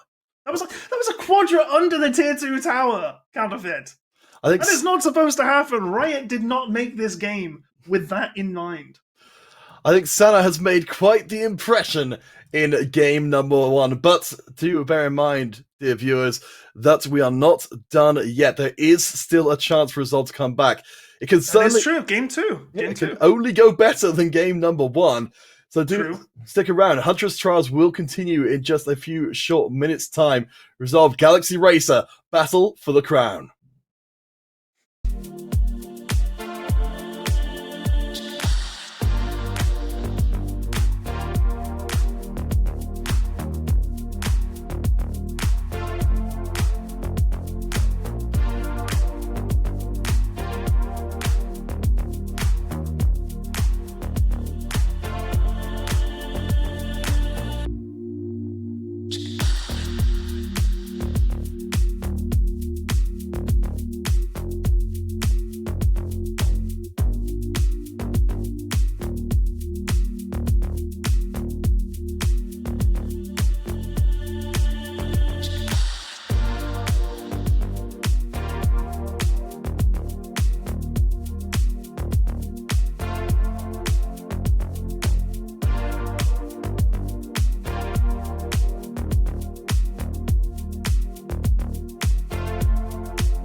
Welcome back, everyone, to the Huntress Trials. I'm Counterfeit, joined by Shoot, and we have already witnessed our first game of the finals. Some might have predicted it was going to go that way, but for result, they made it this far against some extremely tough competition, and now they're facing down the barrel of coming straight into second place if they cannot bring this second game back. Yeah, it's a really tough one for them. It's that last game was very rough. It was very difficult for them, but it wasn't. It's not like it's unwinnable, right? Like like no game is ever unwinnable. It's just a situation of recognizing the opportunities and acting accordingly. And maybe they just didn't quite hit the mark with it last game and just weren't prepared for the level of efficiency that they needed to play with in order to beat Galaxy Racers. But I gotta be honest, when it comes to Galaxy Racers, they just play so well, right? They everything they do it insanely. Their jungle timings are really, really nice. They are always thinking 3 minutes ahead of where they actually are. Um, when it comes to Morgana's jungle positioning and clearing, they are always playing around where she is on the map. They're able to get things done on bottom. The TPs are without hesitation. You know, a lot of the time when you call for a TP, maybe if you're playing at gold, platinum level, you might need to be like, oh, TP bot. And then the top laner will look bot. Oh, okay. Yeah, I'll TP. And then TP's over, right? Galaxy Racer, the moment someone says TP, by the time they say the P, the channel's already going. You know? Like it's so instantaneous and it's such a level of just complete trust between players that is unmatched in this tournament. And honestly, in I've not seen a team in Women's League of Legends that can actually touch them on this fact. So it's like, oh, it's ridiculous. It's absolutely insane. Coming into what could easily be our last game of the day if it goes anything like game number one. Let's take a quick look back across the bracket and see the journeys that have brought our teams here. Of course, Galaxy Racer coming through the upper bracket. They count the Jackalopes and the KNF on their way here. Resolve, though, dealing with Gucci Gang and getting a huge win against Movie Star Riders Blue, the team that eliminated them last time round. I mean, this is still, however this next game goes, a fantastic performance from Resolve. Yeah, regardless, like look at how far they've come, right? They beat Gucci Gang, they beat Movie Star Riders Blue in a really dominant setting, I must say, right? Like it was a really good set between Resolve Blue and Movie Star Riders for Resolve Blue there. Like that in itself is a victory, you know. You are you are in grand finals, right? Second place is an accolade. You know, you've placed in the top 25% of people who've entered the tournament. That's a good thing. A lot of people are obsessed with the win, and I have said prior, you don't enter a tournament to not try and aim for the first place. But that doesn't mean that you aren't happy with your results, even if you don't get the first place, right? You shoot for the stars, ladies and gentlemen, and you will at some point land on the moon.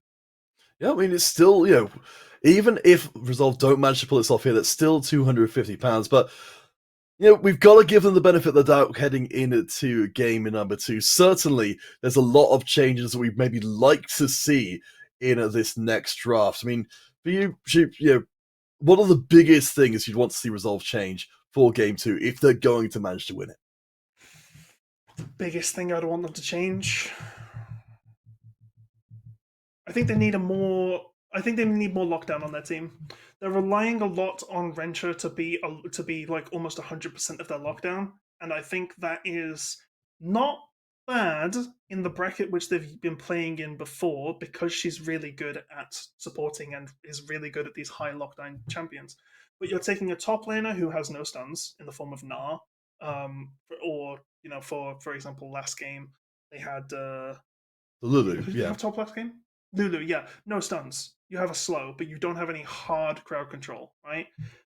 You've got a mid Echo who only has one stun and is really unreliable. You can't call the chrono. No, it's not chrono break. Chrono break's the ult. The Oh, the W. parallel convergence. Oh, parallel convergence. How did I forget that one? Like what these names, man? The parallel convergence, yeah, it's a very strong ability, but it's not a reliable stun. Um, and then suddenly you get these champions like MF or like Set that go absolutely crazy if they're allowed to, and you aren't actually stopping them from doing anything. You are inhibiting them, but not preventing them. And the thing is if you're ahead, being inhibited doesn't matter because you have the advantage.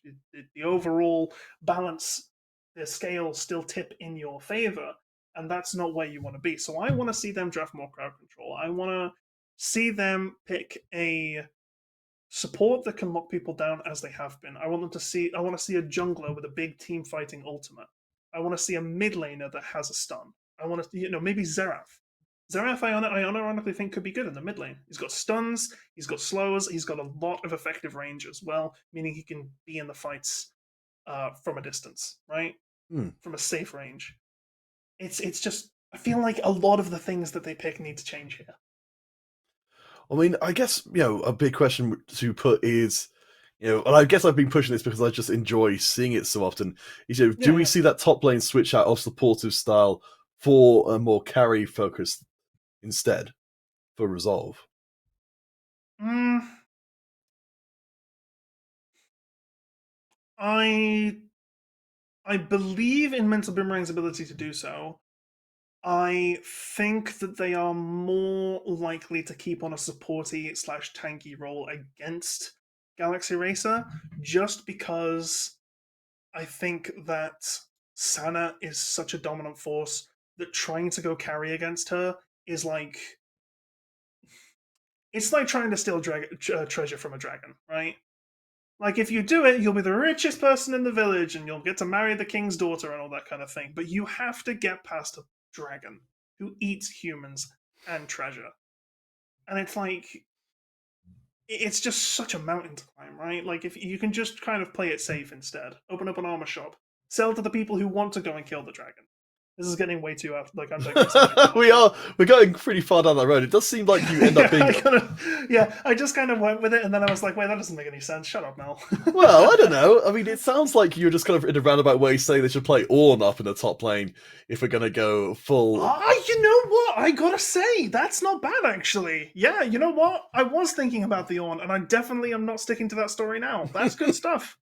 There That's we good stuff. go. Thank you, Counterfeit. I appreciate it. It's all coming together here.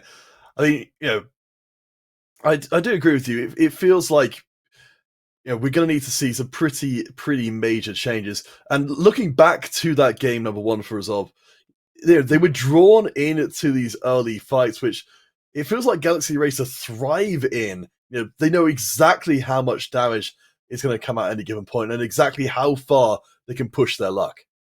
Yeah, and that's what I mean when I talk about their understanding and their knowledge of the game. It's not just knowledge in the sense of Infernal Drake with two Infernal Drakes with 70 AP gives me a total of 10% of 10 bonus AD or whatever it is. None of that. I mean knowledge as in they know at any point in the game exactly how much damage that their abilities are going to do. They're able to look at your item build, look at your armor, your magic resistance, your total health, and find out from a glance exactly how much harass they need to put onto you for them to then be able to kill you with an engage. And that's the kind of like knowledge that you can only get through immense experience or actually doing the book research, right? In your own time. You're not just playing League of Legends because you want to. You are going into training mode. You are looking at the wiki. You are looking at the stats in the actual game, and you are actually applying this knowledge in game. It's a whole other level of dedication, and it's amazing to see it in action because you can tell that it's there. I think that's what's coming from the development of the teams, from the infrastructure coming to place, and ultimately just from the ability to devote more time and give more energy to making sure you've got every one of those crisp plays, all that knowledge locked away for when you absolutely need it. Yeah. I mean, for Resolve, certainly a very respectable org. We a lot of roots in the scene and a lot of time put in to making that happen. I think just right now, Galaxy Racer, suddenly they're reaping the benefits of just being such an established presence and having a team who have been, locked together since time immemorial. Yeah, really, it is. It definitely does feel that way. It's one of those things where it's uh it's definitely something that they have together. You know, they are definitely banded together and they understand each other on a seriously deep level, and they can play at this level, you know, at a master tier level, because that's what the MMR of these people is. These Galaxy Racers, they are master tier, except for one. I think Kiana is Diamond One, or is it Karina? I think it's Karina actually. Anyway, one of them is Diamond One, but still very high level League of Legends, right? It's just so impressive. So I believe our pro draft is It near is done. is nearly It's done. spicy. So It's we'll be spicy. shortly able to reveal to you how much things have changed for Resolve here. You know, I think everyone's suddenly expecting to see that set taken out of play in this one, but we got to imagine that for Galaxy Racer, there's more than a few different bags of tricks they can pull from. Definitely, yeah. They are quite flexible. They are not just on themselves, right? Like they can do what they want, dependent on what is available to them, right? Like they have the ability to flex their game plan. It's not just the stuff we saw last game. They have multiple things on the burner ready to be picked up and loaded in and just fired off. You know? I mean, suddenly thinking back to the last game, we had carry from top from Sana, we carry from mid from Tifa, and Giddy, who ended up the game 5, 4, and 10. So not necessarily the world's most world-ending stat line, but they were No, they it's were still a it's yeah, they were it's still a ridiculous when it threat. came to they were 1v3 and still Yeah. being Yeah. absolutely dominant. It doesn't. Yeah, that's the thing is looking at the kill participation and the KD doesn't tell the full story ever. Like it's just one of those things where you're not looking at the farm, you're not looking at the positioning, you're not looking at the actual damage that they're putting across. That's why the graphs and the advanced details in the end of game screen are so important, especially when you're looking at how to improve. If you're playing League of Legends, and I guarantee you, Galaxy Racer at the end of all of their games are analyzing their end of game screens and saying, right, what went well? What went wrong? How much damage did MF do? Right, okay. So I died 5 times, but I was putting out this much damage. Was I pushing buildings correctly? How much damage did I do to the objectives?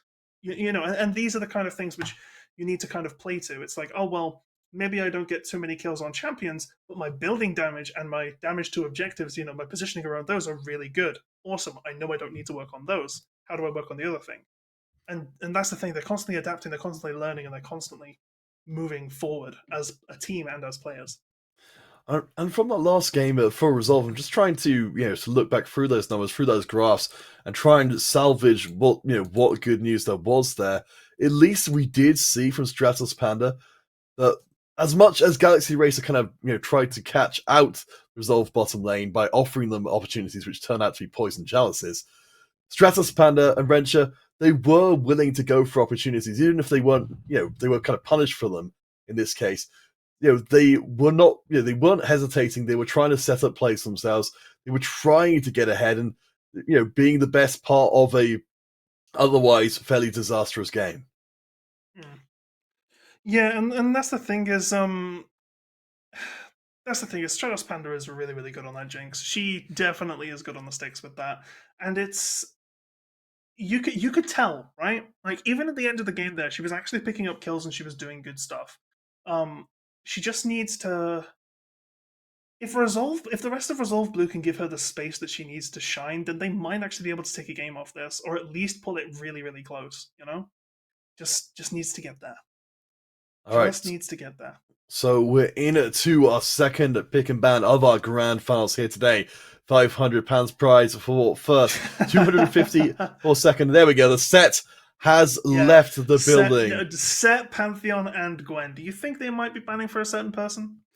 Oh, I wouldn't like to say. Yeah. Galaxy Racer, Goodness one more me. ban. So, Yeah. from what we saw last time round, certainly the fully expect to see the Echo rotate back out of that mid lane again. It wasn't a fantastic pickup for Resolve, as I don't know if Galaxy Racer are going to. Oh, maybe going to be skipping last battle. We might have to go Hang back on into that one just a again. minute. Yeah, there appears to be some kind of technical issue. I'm just going to try and see what's happening with production at the moment. Okay, nothing too, nothing that we can really pick up on at the moment. But it seems like we might have to do a redraft. Maybe there was an accidental ban, or maybe something didn't quite match the pro draft. It all looked okay to me, but I'm not sure. We're getting Okay, messages. Ah, okay. It seems like someone had connection issues and disconnected from the client, so they're going to remake it. That's entirely fine. So yeah, the bans, which should come through thick and fast now, as they know the pro draft and they know what they're going to be picking. Uh, Pantheon, Morgana, Gwen, Set, and the final mystery ban on Galaxy Racer will be. I don't want to spoil it. I don't want to spoil. I don't want to say it before it comes in because I hate being that person. I'm not sure if I remember if before we did see that Kane being banned away by Galaxy Racer. We did. Oh, it was being done in a different order. That's why I was pretty thrown off Oh, there. okay, okay, never mind. Yeah, so Kane and Udyr. I did spoil it. How about that? Da da da da da da da da. Yeah. Well, we do what we must at times. So Mm. we get to see. Okay, so first part of the puzzle of overcoming the immovable force, the unstoppable object of Galaxy Racer is going to be having that Thresh in the mix. We saw how incredibly powerful it was before. Set up your plays, save, ready, carry. Yeah, really, really good stuff on the to pick up Thresher. I think it's a very smart first pick. We already know that Renshaw is incredibly proficient on it, and we know that Kiana is an absolute demon on the Thresh. So picking it up not only gives you a strong champion, but prevents them from picking one in the bot lane as well. Sana going to be sticking on the MF, and now in comes Karthus. Now, a little bit of interesting stats for you here. Did you know that Karina this season has played over 150 games of Karthus Jungle in solo queue and has a 60% win rate on Karthus Jungle as well.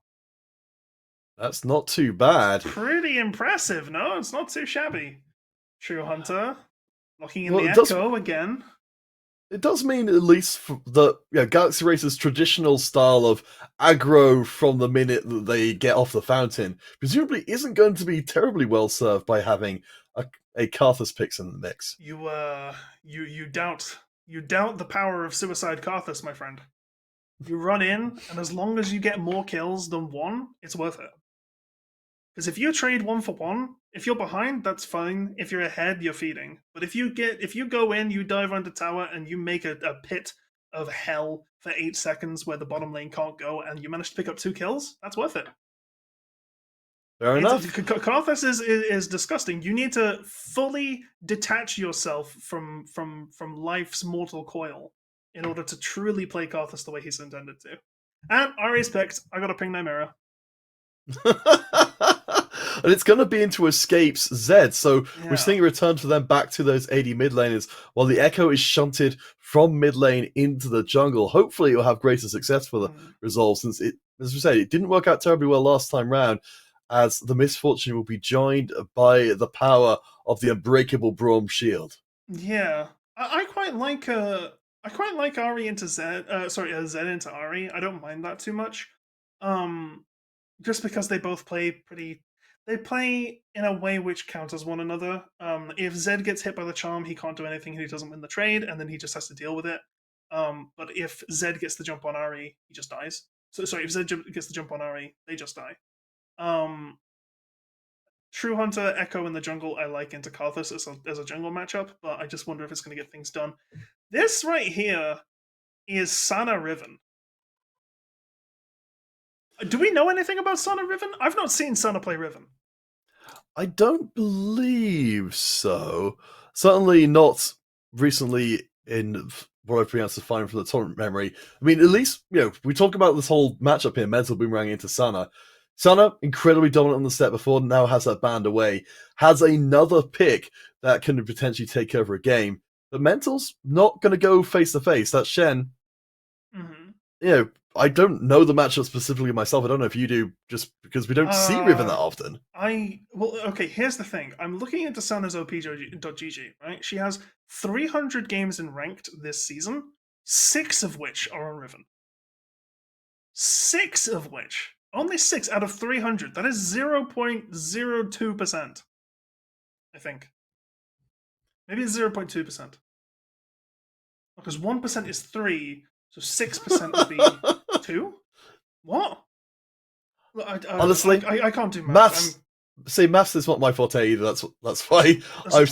I'm LGBT, therefore I cannot do math. That's how that works. I'm sorry, I don't make the Well, I rules. mean, Santa's math so far has been pretty straightforward. Them plus opposing top laner equals bounteous fortunes for Galaxy Racer all the way through. Yeah, we've got a couple of minutes before we get into the second game of our grand Yeah. finals here. Playing it for £750 share between first and second place.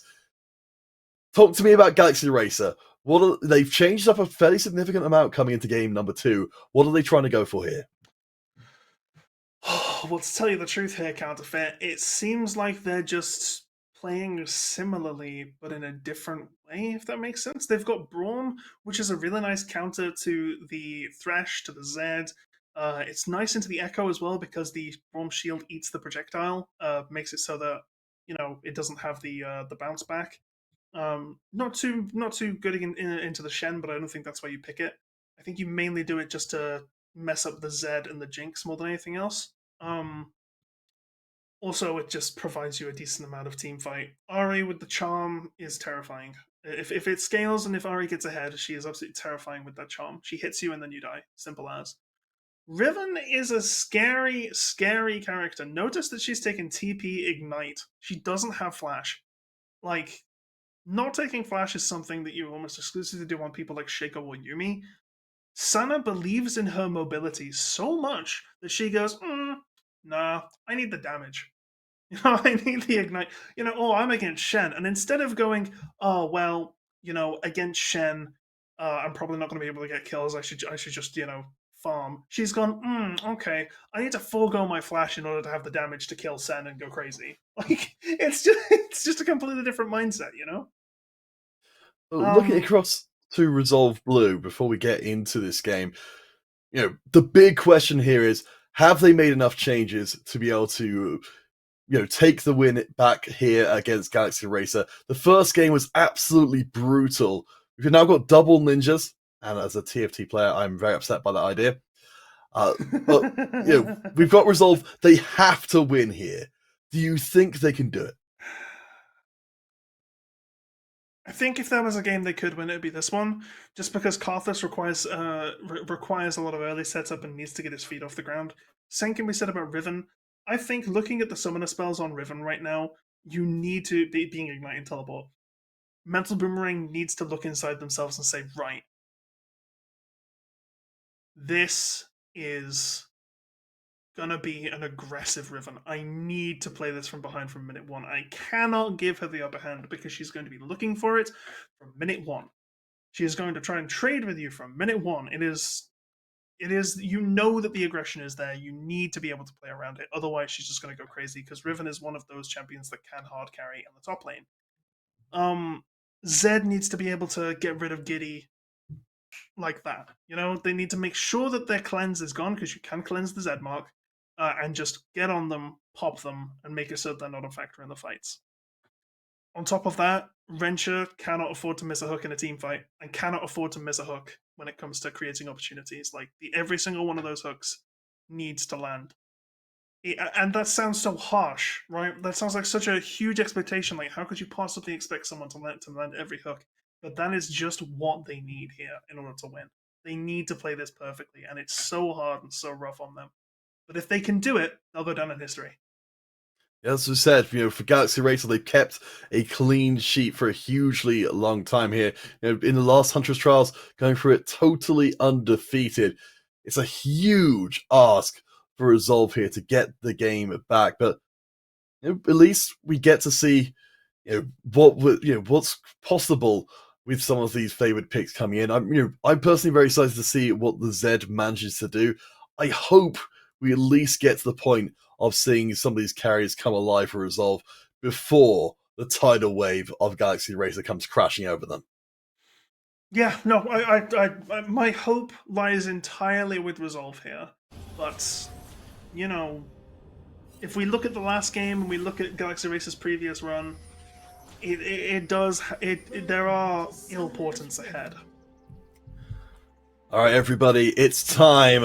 It's the place. It's heading on to the Rift for game number 2 of our grand finals here, the Huntress Trials.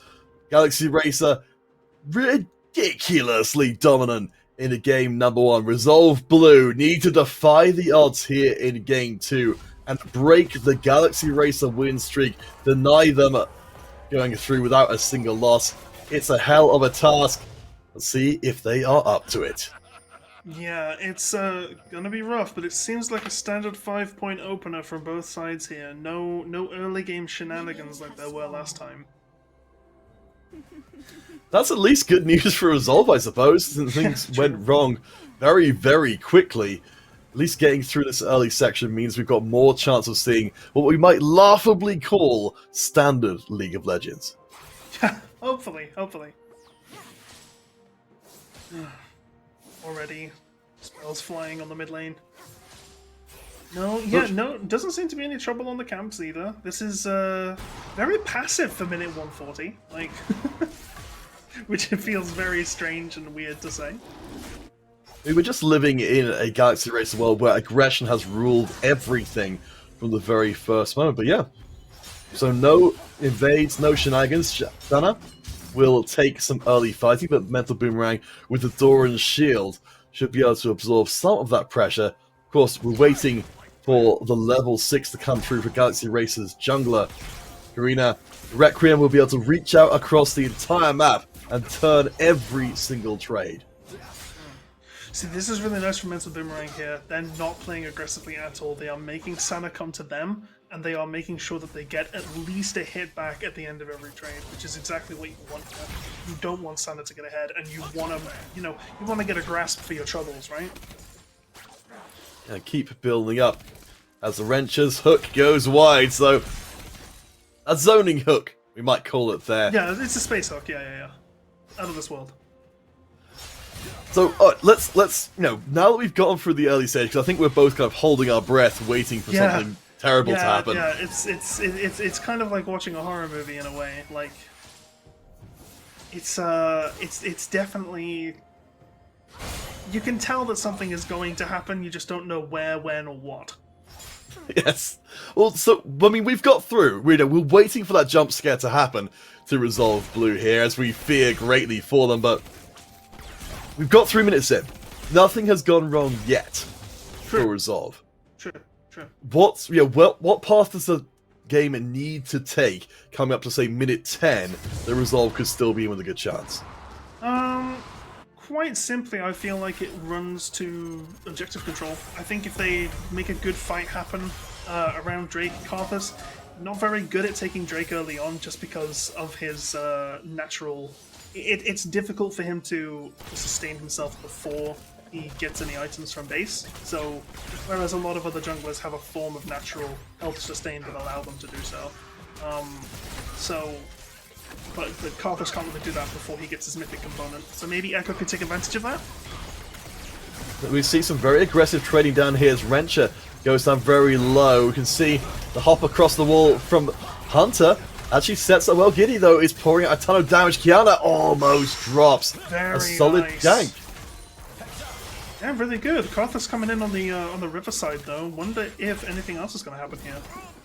See, True Hunter is already down pretty low as its play is going to be turned. First blood goes to Kiana as Hunter can't land the stun. Does trade the kill back across, though. Stratos Panda doesn't get the assist, so has no mass movement speed. True Hunter tries to trade themselves across, but can't do it.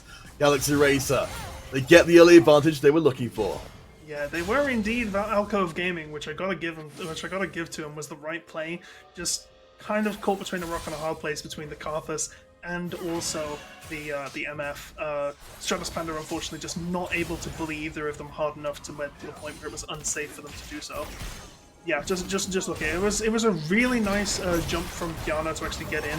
The hook made it so the Braum couldn't go any further forward, but he didn't need to in order to secure the kill.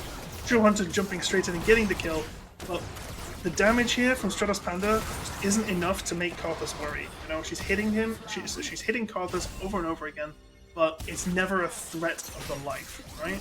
Oh, hang on. That's a very aggressive really good play from flash Wrencher hook, there. but may end up regretting that. Yep, it's gonna be another kill. Karina locks down kill number 2 for Resolve.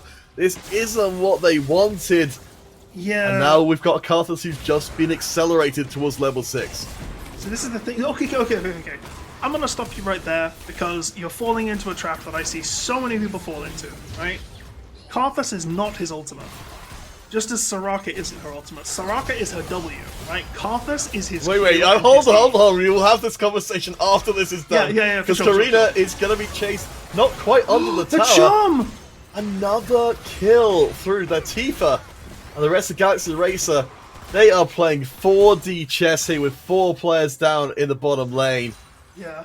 Like, you've given Zed free farm, like free space to farm, but I already got a kill for her trouble, so it's actually completely fine. But yes, no, Karthus 6 is incredibly bad. It's the scaling on it is really good, but the base damage is awful. So at 6, you are usually doing 150 damage before resistances with your ultimate. It's not very good in the slightest. Only late game, 11, 16, is when it becomes a serious threat. What you want to be worried about with Karthus is the fact that the entire area around him, you cannot enter. People get so scared of the Karthus ult because it's the thing you notice the most, and it's, oh, press R, get a pentakill, classic thing. But Karthus's real damage comes from the ability that he did, the magic resistance reduction on his W, the isolated damage on his Q, and the area that you can't go in. Speaking of areas you can't go in, that bush is one of them.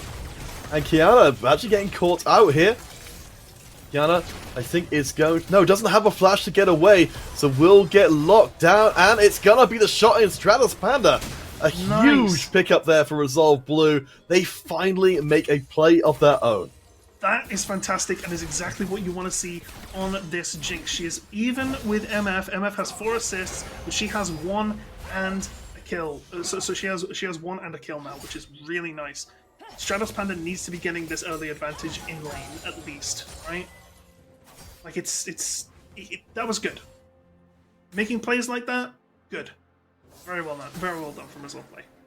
So at least it does mean that Resolve, they've got a lane, which is going even. 1 kill, kind of an assist equaling out to Giddy's 4 assists so far.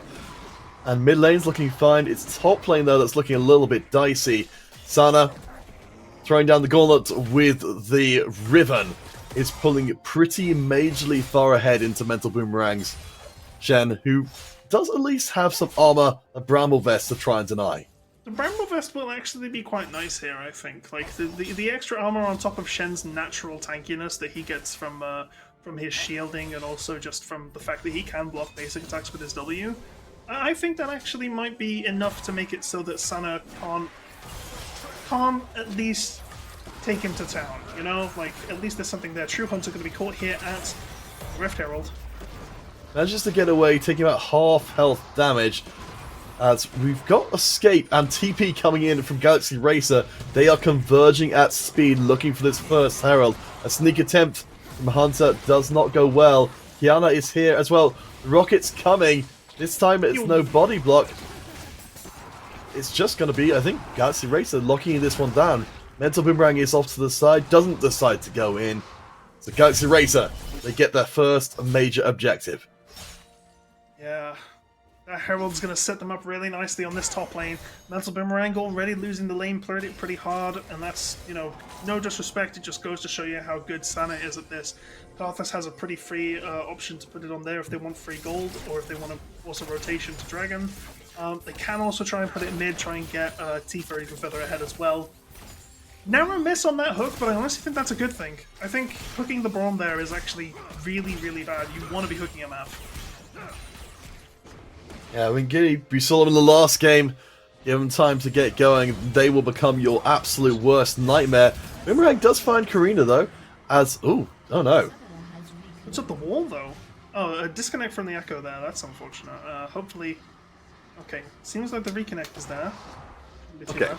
But yeah, putting up the wall so the Echo can't move forward, just so smart. Like, that's the thing. This is where Karthus' strength is, 3-0-2, 69 farm, nice. They are just... It's going nuts, and they haven't pressed the R key once. They don't need to when they can just press the Rift Herald into the top lane. get Why that press R first when you can tower. press 4? I was trying to remember as I was saying that whether it was just me who had the Rift Herald on the 4 to replace Yeah, that because it's trinket. 1, 2, 3, then 4 is your trinket, then 5, 6, 7 for the other. Yeah. Yeah, well there we go, 4 equals 1 first turret, and a massive gold lead, so 4,000 ahead at 10 minutes. It's not as bad as it has been for other teams, or even for this team, under the circumstances. At least Resolve gets an objective. It is good awareness, yeah. They saw that moves were happening on top. They made a move for Drake, and they actually got it. That was really nice stuff there. But now on bot lane, getting moves made against them. Panda does manage to get out with help from Huntress. True Hunter is called into action. We have got Escape coming in swiftly as the team fight is brewing. Kiana is down very low. Stratos Panda gets the kill, gonna get excited. Karina chased down and eliminated. Resolve Blue. They'll have to deal with getting Requiem, and it is just about strong enough to get the kill back. But that was still fantastic play from Resolve Blue right there. They got 2 kills. They got 2 kills from a situation where they were 4k gold behind. Just look at how good this was here. So the bullet time comes in, True Hunter sauntering in on that Echo, finding Escape there as well. Fantastic hook into the box in order to give Stratos Panda the kill on Braum, and the Z damage takes out Carpus as well. Unfortunately, the revenge kill was gotten on Rencha, but that's still a 2-for-1 for when you were behind. That's actually good. Yeah, it's amazing. That was a good play. I think at this point, given honestly, the gigantic presence that Galaxy Racer casts here, I think it's very, very easy to start writing off Resolve Blue when the game is apparently still very much in contention. Resolve are still significantly behind.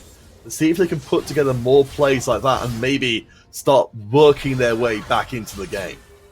Yeah, it's definitely hopeful. Mental Boomerang right here, having to absolutely just do as much as they can just to stay alive. Sana has burnt ult. True Hunter's here, but this is the problem, True Hunter, is that... Oh my god! Okay. So Sana has this number next to their health bar, right? You see how it says 10? That is 3 more than 7. You have to respect the number difference. If she has 3 levels on you, you cannot just walk in. Because if she's on half health, it doesn't actually mean she's on half health. That was a very optimistic play from True Hunter there. Uncharacteristic. I mean, this is the thing, isn't it? Resolve Blue, they've gotten their taste of a path back into this game. Now they're trying to build on that level of success, but they are still behind. We've still got a 4-kill Castles. We've still got Sana, who, as we've seen, is more than happy to take apart anything you throw at her.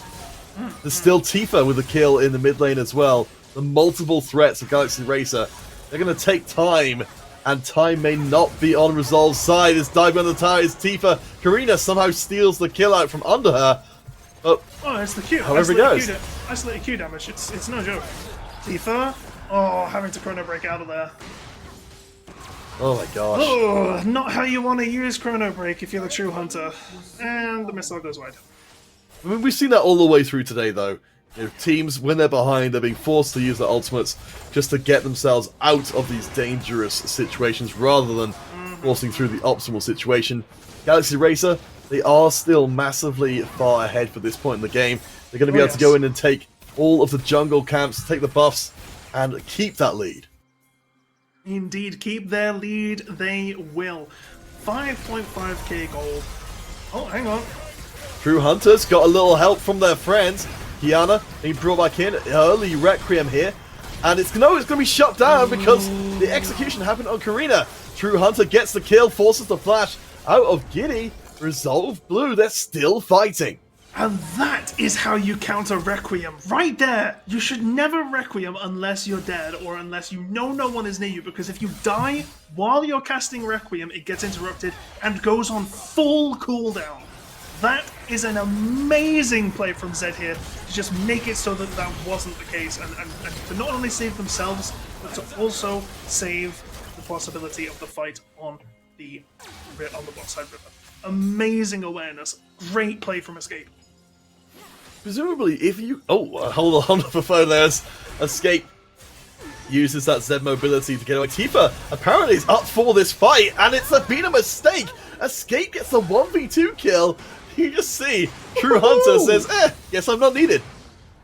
Yeah, you know what? I mean, this is the thing. If Zed gets into a position where he can do stuff like that, that is where, you know, this is what I'm saying about the Ari matchup. Damage isn't maybe quite there. Karina is level 9 and will get taken out by Escape again. This is now a 4-kill Zed and a Resolve Blue who are coming back to life. Yeah, there's serious signs of life from Resolve Blue here. It's 8 to 9. They are still behind on gold, but they are definitely not behind on spirit. Playing this like game 1 didn't even happen. And this is perfect timing for Resolve Blue. They're going to be able to go straight back and pick up the second Drake, and maybe even head the bottom lane to force that through as well. Well, the thing is Galaxy Racer can't even come close to contesting this because Karthus only just spawned now. It was so imperative that they kill the Karthus in the fight there. They've got 2 uncontested Drakes. They are looking at possibly getting Soul in the next 10 minutes, which is just phenomenal. It's exactly where you want to be on them. So I want to put it to you here as I try and sort of figure out how this whole, setup we've got here for Galaxy Racer with the Karthus, how that's dealt with. Is there a world in which you can try and kill Karina out of time with that team fight? Make sure they're not able to just Requiem freely because it's in the middle of a team fight.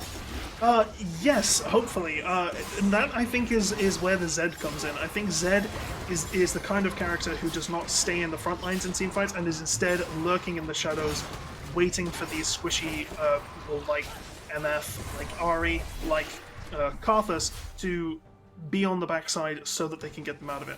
There are 2 situations where you can force a Karthus to Requiem. One is by, you see them Requiem, you jump on them, you kill them before they cast it because it's got a 4-second cast time, right?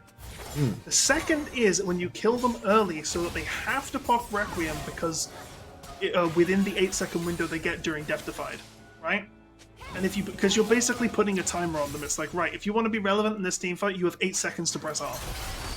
Well, there's only 1 second to get Death Sentence as Tifa does get the shield. The last bit of damage isn't quite there. Close. As you can see. Jinx missile. Oh! Tifa saw that one coming. Escape. Stratos You could sense their frustration, but Sana coming to the bottom lane, instant TP as Sana avoids getting caught up in the trap.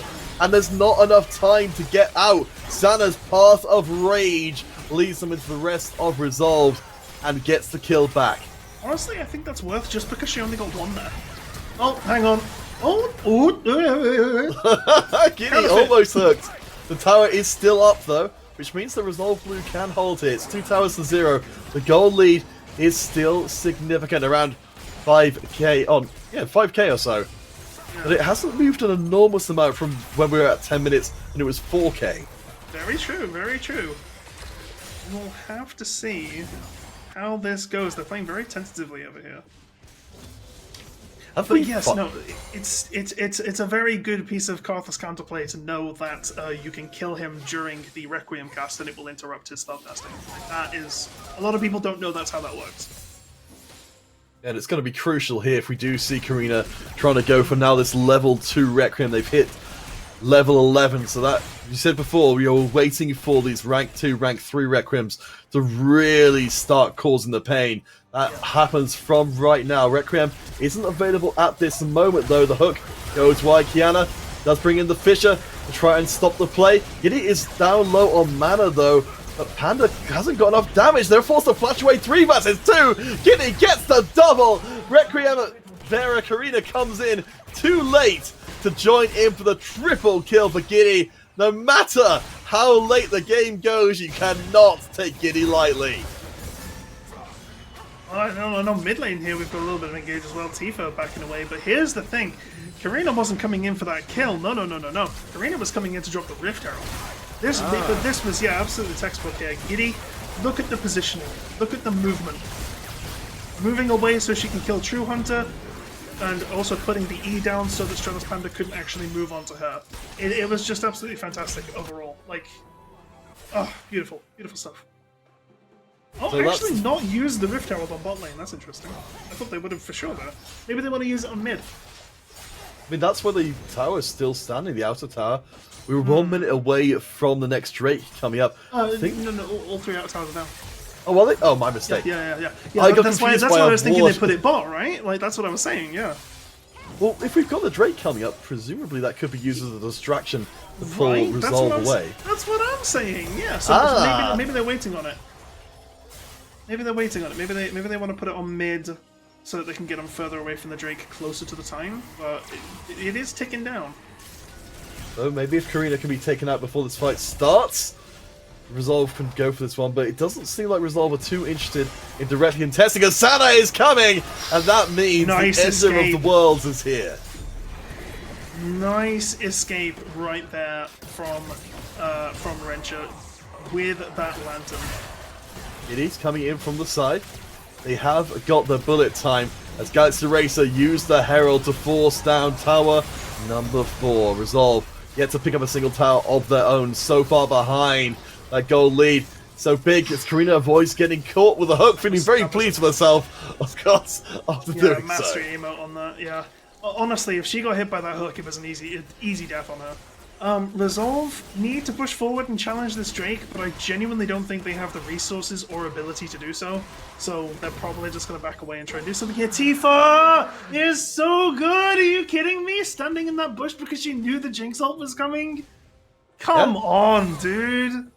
It happens every time. Every time. I think our so players on the ball with it. I just get impressed every single time. I'm impressed as well. You know, I think it's much, for Galaxy Racer, and I think for some of our other teams as well, they've gotten so used to, never mind, to escape, in this case, getting it blown up. But that rocket just blocking them every time. I don't know what happened down there for escape. It looks like they ended up going to 1v2 situation. It did not go well for them. And now Galaxy Racer, they've got the opportunity to move their advance further forward. They're trying to cut off Resolve Blue's escape vector. Tifa is trying to hold the line, does soak a lot of damage onto Mental. The box comes down, trying to buy space. There goes Mental. Rencha chased back onto the tower. There could be a stun coming. The casters will lock themselves in stasis as the tower aggro is soaked. Karina just about gets away. What in the world? The greed from True Hunter is going to be their end. Oh no. If the Requiem didn't get them, then everything else would first. Gotta say, they tried to hold the line, but unfortunately, thanks to that RHR, Love just wasn't always on time. Oh boy, there we go. The mystery revealed, which was apparently the Zed not strong enough to take on the 2 bottom laners at the same time, as it's a move on to the Baron for Galaxy Racer. A clean 10k ahead at 22 minutes, exploding that goal lead. It's just going to get more insurmountable as Tifa again soaks the rocket with her face. Stop! She's already dead. It seems like the only rockets that Stratos Panda is hitting this game are the ones which Tifa is intentionally body blocking. It's absolutely mental. We've got TV coming in. Stratos Panda, that's what this is going on, just doesn't care. Because they are here for this tower. They will not be dissuaded from their work. Yes! Resolve Blue! Tower Tower number 1! Worth! Hello? Did they just stand there and do nothing? I mean, throwback to before. BM? I don't know who was BMing who then at that point. I have no idea, right? Oh god. Oh my gosh. Here comes the rest of the... Oh, True Hunter actually trying to jump on Kiana here. Kiana can jump away if they get the timing right. Box will catch as the hook comes in. Giddy is going to be the focus of attention, but they are still too beefy. Kiana pulled back in as the bullet time will buy a lot of space. True Hunter has to fall back as the double kill goes to Giddy. Galaxy Racer, they are still so ludicrously strong. And Sana, you can tell, wild animal, they are coming after Hunter's blood, diving under the towers. I think we're seeing a fountain dive here. No, not necessary. Sana gets yet another kill. 7-0 in this game. Galaxy Racer, I mean, every single time they deliver, and right now they seem to be set to deliver another best of 3 win to take the Huntress trials here and now. What can I say? Undefeated and just seemingly impenetrable. Their defenses, their offenses, it's like the Wall of Jericho, right? It doesn't. This team is disgusting. It's gross. It should be banned. There should be a convention signed to make it so that Galaxy Racer can't do this kind of thing.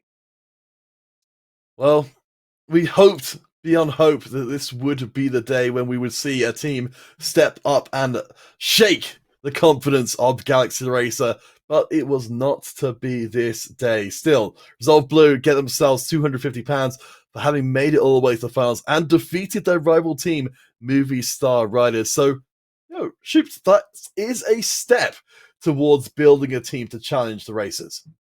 Yeah, it is true. I do want to say that Resolve Blue played that very, very well. They played it in a way which was they played it in a way which was good, right? You know that they did the best that they could. Even in the first game, they tried as hard as they could, and they lost. They came back stronger, and they gave a serious attempt. You know, there were some serious signs of life in that second game from Resolve Blue, and I think that that was a performance that they should be proud of. Definitely. Oh, for sure. I mean, that was so much better of a game from them. Escape, never gave up on trying to make the plays. Ended up with a positive record by the time all was said and done. 4 kills locked down, and the Z definitely felt like the right move. I mean, even Stratus Panda, though they were getting punished again and again, they still had a good game as well. Rockets notwithstanding. Yeah, precisely. It was very rough for Stratos Panda. I think she still played absolutely fantastically both games and all the way leading up. Resolve Blue had a wonderful run, but unfortunately, Galaxy Racers just they just raced through the bracket. You know, they were like Noom, all the way to finals, and then there they were at the end of it all, You're right, leading the Galaxy crowd for Racer. the second time in a row. Galaxy Racer do play like they've got places to be. Yeah, right. But it looks like unfortunately we were hoping to have an interview on the players, but it looks like that's not going to be possible. Yeah, Uh, we're just going through the secondary channels. It seems like the primary ones that we usually use to talk to these players aren't available. But so hold fire on that. But we will get word from production on what the actual plan going forward is. Very very shortly. Okay, seems to be.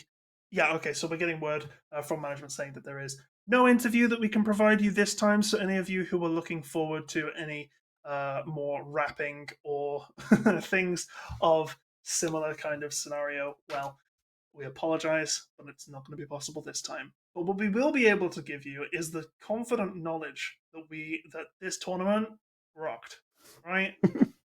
Like this was a really fun experience. I think I loved this. I genuinely. People say, "Oh, it's a stomp," like all that kind of thing when it comes to Galaxy Racer. I love watching these girls play. They play at such a high level. You know, like it's really interesting and it's really exciting. I think to see that kind of play broadcast. So I very much enjoyed that. yeah, I mean we're absolutely in the era of Galaxy Racer EU right now. But all we can hope is that by having a team that it is this ludicrously strong, they provide a model for other teams to follow down the line to say that you Precisely. too can be this damn good and dominate every team you play against. Yeah, for sure. And that's the thing. That is exactly the thing. There is nothing special about the girls on Galaxy Racers aside from their talent, which has come from practice. They weren't born good at League of Legends. No one was. They weren't born good at anything. They are showing that it is possible. They are showing how much of a threat that they can be, and they are absolutely breaking boundaries in terms of the women's and mixed League of Legends tournaments and brackets. And honestly, I think they're at the stage where like they could probably break into main, or you know they're pretty close to it at least. I definitely think that is probably on their goals. Oh, for sure. I mean, certainly, we were talking to Giddy before, from past tournaments, it has generally been, the idea is to just keep getting better and better into the world, just can't ignore you anymore. As I Precisely. said, do you guys check back into the video clips on the channel if you want to see Giddy's rap, because it's pretty great, and I think you guys are really missing out if you don't get to see it. But sadly, with that being a 2-0, that means that is all we have time for right now at Huntress Trials. It's been an absolutely fantastic journey. You get to see Resolve, continue to grow into maybe the team that they'll one day be. But for right now, Galaxy Racer dominates all. They are champions once again. Shoop, thank you for joining me here today. We're in Canifit. Send our best wishes to Joker, of course, as well. Yes, of course. And we'll see you guys next time.